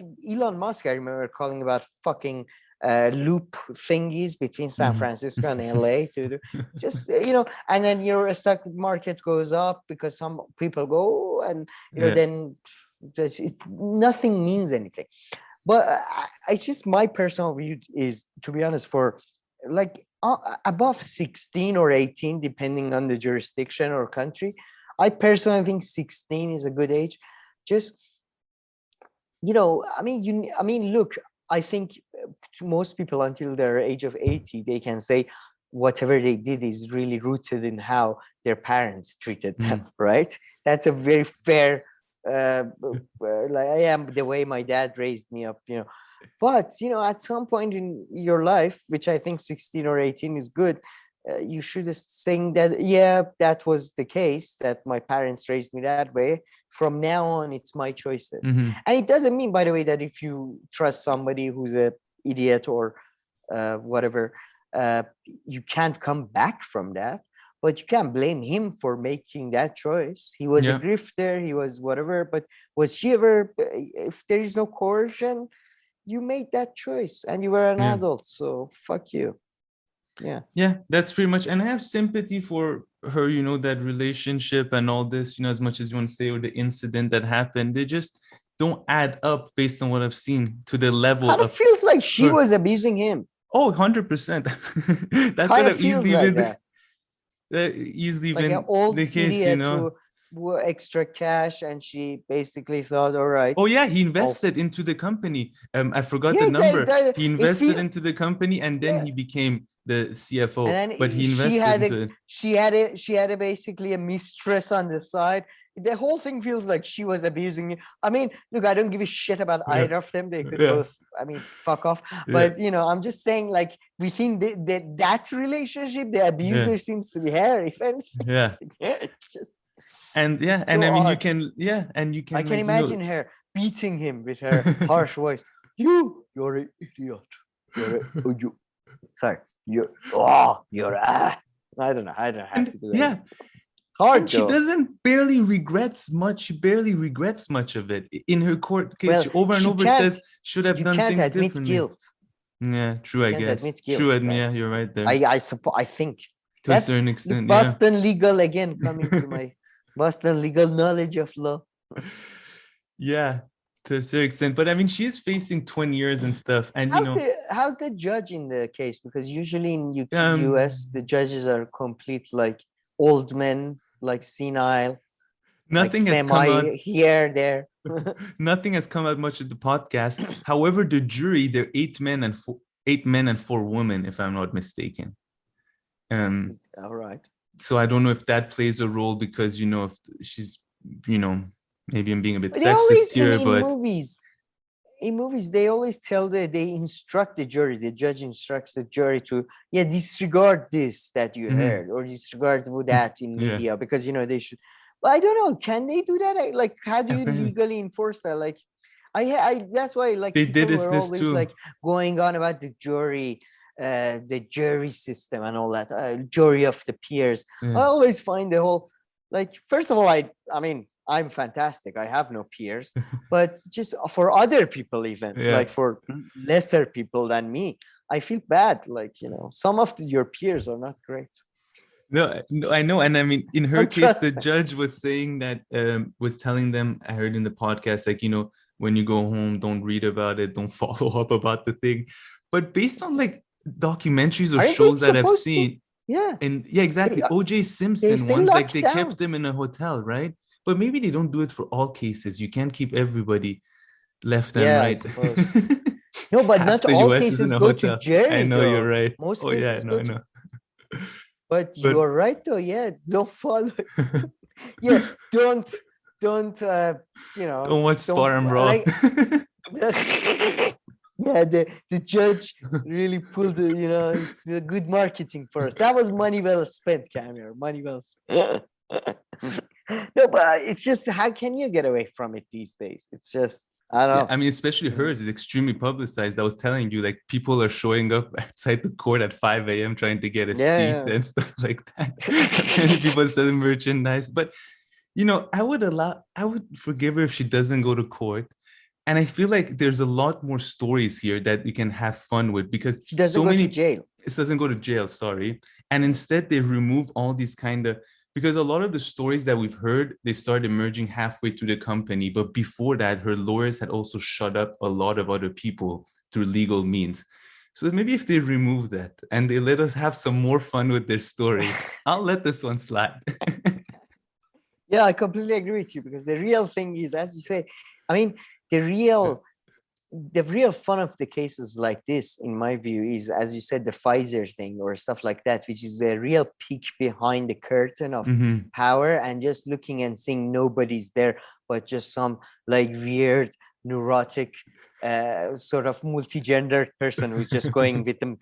I don't know. Like that's what's happening there is nobody at the wheels of power. And it would be more, if they let us, just let us for 1 week observe what the fuck is going on in Pfizer and who's making decisions on what basis, right? And then, we let Elizabeth just, and give us some peek into her internal. It's just because she should have been, the Truman Show should have been based on, like, do you remember that Seriously, movie? Like, she would have been a fun character to do a reality show forever. Exactly. And 100%. And the fact that her company was such a failure, it limited the number of victims, right? So some people did get some bad blood results and bad blood tests. But the fact I remember there's this, some Iranians always say, Iran was so, like, we were so pathetic, we weren't even worth colonizing. It was just...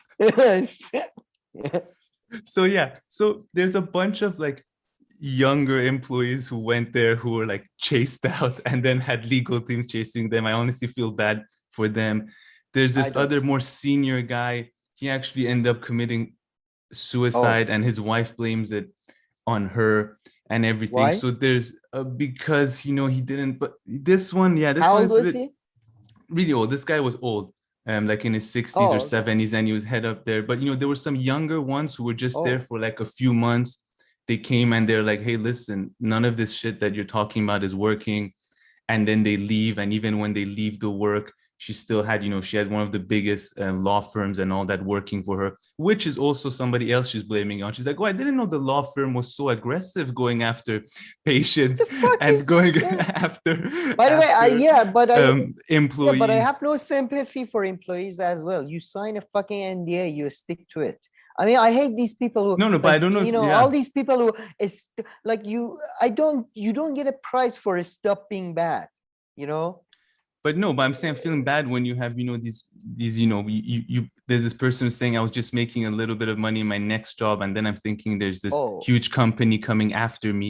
How am I going to fight off if it goes to court and all this? If you have a company who sends a team of lawyers after you, that can be, very scary. I mean, how are you going to legal fees off the roof?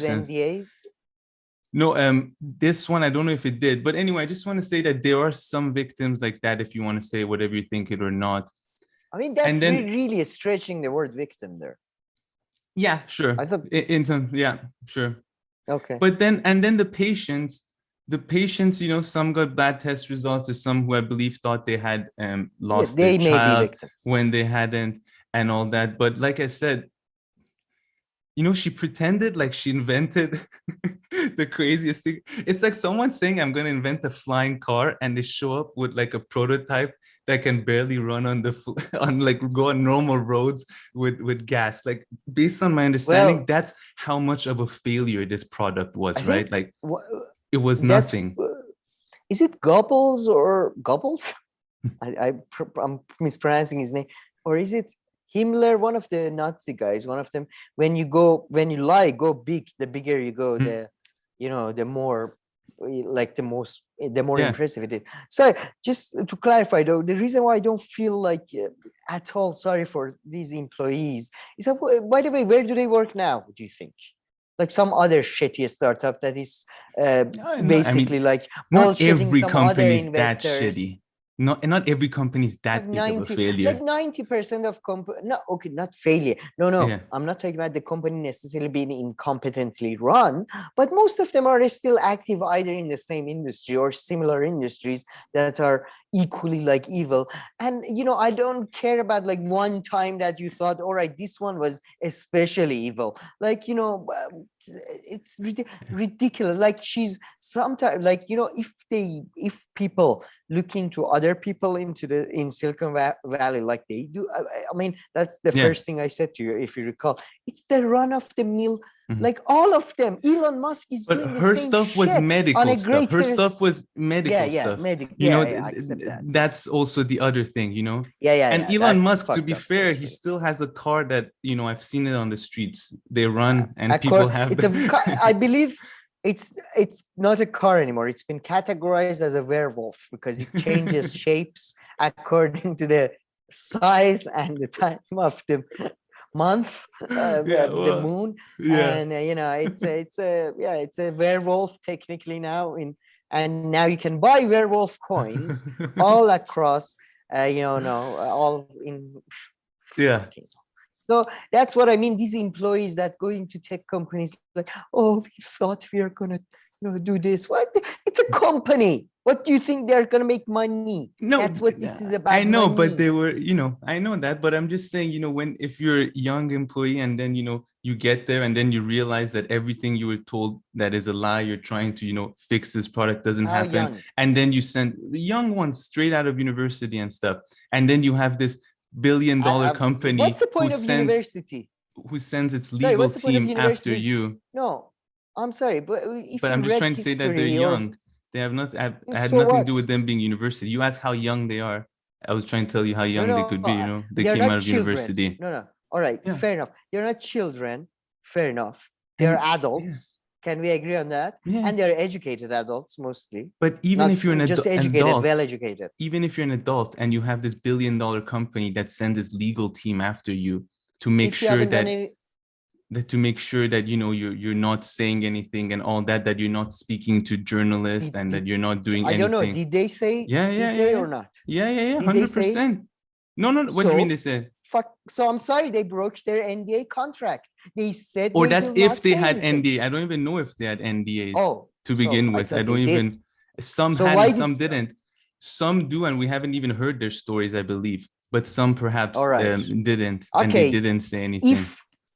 All right. Okay. Let's clarify and be precise. If they had an NDA contract, if they broke that NDA contract because of some claim to some moral bullshit, I don't think that's true. I think they're lying. Yeah. If they had NDA contracts and they signed those, I'm sorry, but fuck you, don't break your NDA contract, or don't sign it when you leave or when you begin work. Yeah, but I'm just Take saying I some understand the responsibility. stress You're of an having, and that's why I don't. They're yeah. adults. They're Yeah. grown adults, and I don't know, and I don't know exactly anything who if had an illegal, NDA if and who didn't. You know, I can't. There's like no way I of me thought you going were the and figure legal this thing out. correspondent. Yeah, I thought you're the expert.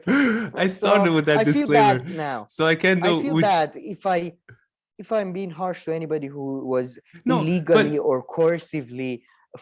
But if there was nothing illegally or coercively done, those people are the same vultures that Elizabeth Holmes are. They just found Elizabeth Holmes now has become the body. So no, I mean they don't thought care. it. I mean the company, you know, at first it doesn't sound like they're doing the craziest thing. They were just supposed to have this more revolutionized way of getting Robust blood tests. testing. Yeah, like easier I way. know. Yeah, that was it. But You know, so it's I'm not. sorry, but when you go to, if you get hired by a publishing company, what do you think they do? What do you mean? They publish books. To Yeah. what? To what end? To make money, but I mean, I don't think that's like a good analogy. No. Wait. Or a and good then suddenly parallel. if they start, no, it is, because if they suddenly start publishing, I don't know, very hateful books by right-wing people. But that has nothing to do with you, though. That's like, and when you go sign by publisher, Okay, fair I don't enough. care who else they, you know, I can go and the next person can be whatever. No, I mean, I'm sorry, but I mean, I do find I'm it a just bit saying, different. And some of the other people, you know, some of the more senior ones, I have less sympathy for them, because one of them I heard, you know, they didn't leave this job because they didn't want to be unemployed for a while. You know, I don't know exactly which one that is, but of course that one I have far less sympathy. But for someone who recently, you know, joins and then tries to get out and, you know, gets out, and then you're getting, look, you know, Wait, you're getting followed by this huge, because just getting a lawyer will cost you half your salary. You know, people always say, oh, go sue this person, go sue that person. Have you ever tried getting a hold of a lawyer? They won't answer your phone call unless they know that you have $500 the first day to just cover that first hour. Go criticize the precarious job market. Go criticize the over-expensive lawyers. Go criticize the lack of public funding for lawyers, right? Go do all of that. But yeah, I take back my publishing example. That was really stupid. Now that I go back, it was one of those fucking analogies that some idiots use. So I really apologize for that.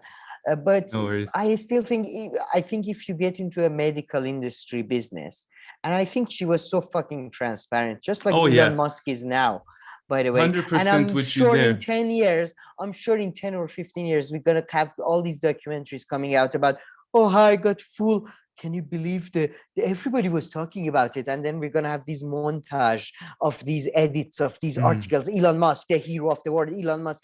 And then, you know, retrospectively, they always change the narrative into, oh, it wasn't my fault. It was everybody was saying, you know, and I'm sorry, above 18, grow the fuck up and take responsibility, unless something illegal. And again, go criticize the precarious job market, go criticize lack of public funding for lawyers. All of that has nothing to do with the other thing, which is they worked for a shitty company and then they signed the NDA, if they did sign an NDA. I don't know if that's true or not. And then what? Now they're complaining? Fuck off. No, and they're not complaining. They were from the get-go, and a lot of the stories that came out were from one or two of them. But yeah, and I mean, you know what you said though, one thing I don't have too much sympathy is how investors, and you know, actually it's one thing is funny, they specifically went after non-medical expert investors, so they could fool them. If you think about Murdoch and Betts, because all the big pharmaceutical companies and all of them, they didn't believe him. But even other investors and stuff, this was, and some people had this reaction. They're like, why you? Why are you able to create this? You don't claim that you have the skills, right? Mark Zuckerberg, let's forget about whether he took the idea from someone else or someone. He made that Facebook page, right? So if he made that, so he can claim I made that. But you don't know how to make this device.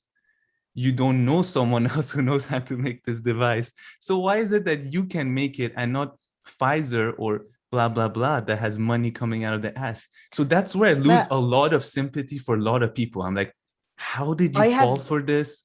I don't know. For the investors, I have some sympathy because at least you could say there is a legal technicality. The real victim, if there is a victim, is the people who did the test. But the investor, yeah, exactly. I worked in a startup, as you know, and it was medical startup, a pharmacy startup, a pharmacy like for not even prescription, for vitamins, not even OTC drugs, just vitamins and shit.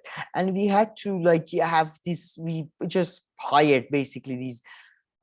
These useless, pretty much doctors to be on our board, just so we can say, okay, look at them. They're fucking like doctors and they know. Talk about vitamin. Go on, talk about vitamin C. That's what she did. Except she didn't make a doctor. She got Secretary of State. Yeah, exactly. Yeah, so I don't I don't know what's the. I mean, I really need to go rewatch your videos actually, because I really want to understand what's the legal case against her. Because to me, defrauding, it seems like lying, defrauding. She defrauded investors primarily. In my view, they should if she hasn't, it seems like a con, and in a classic sense that a good con is a con that you give your money to the guy voluntarily and not illegally. Just give the money. And I would argue all of Silicon Valley is a con, but this one, it seems it was another one. I don't see the exact technicality that she got. It's that she did it on purpose, actually. That's the whole thing. Because you're allowed to, you're allowed to defraud people accidentally, I believe, right? Like if you give me money and I really believe that I can make this and I'm making this, I'm like, I was trying my best. What do you want me to do? I failed. Most companies failed. But the thing is with them, they want to show that no, they reached this point after a few years, because she's still a company for 12, 15 years or something, where nothing was happening. And then it was just lies and knowing that, they're on purpose defrauding. So that's actually a thing. If I'm not mistaken, people know more. If you can't prove that you were defrauding on purpose, then it's just a failed enterprise. I guess, I guess now whistleblowers and all these people are saying she always knew and all that. So yeah, it's a bit complex. So yeah, fair enough. Now I get it. But yeah, so I'm going to watch the closing arguments and stuff, and we'll see what happens. So maybe I'll make some more videos. And I don't know. Yeah, I don't know if any employees was actually harmed by her legal team, or they were, I very much, I hope I made my case in a very precise way, so I don't generalize or anything. So yeah, and I wanted to make that clarification.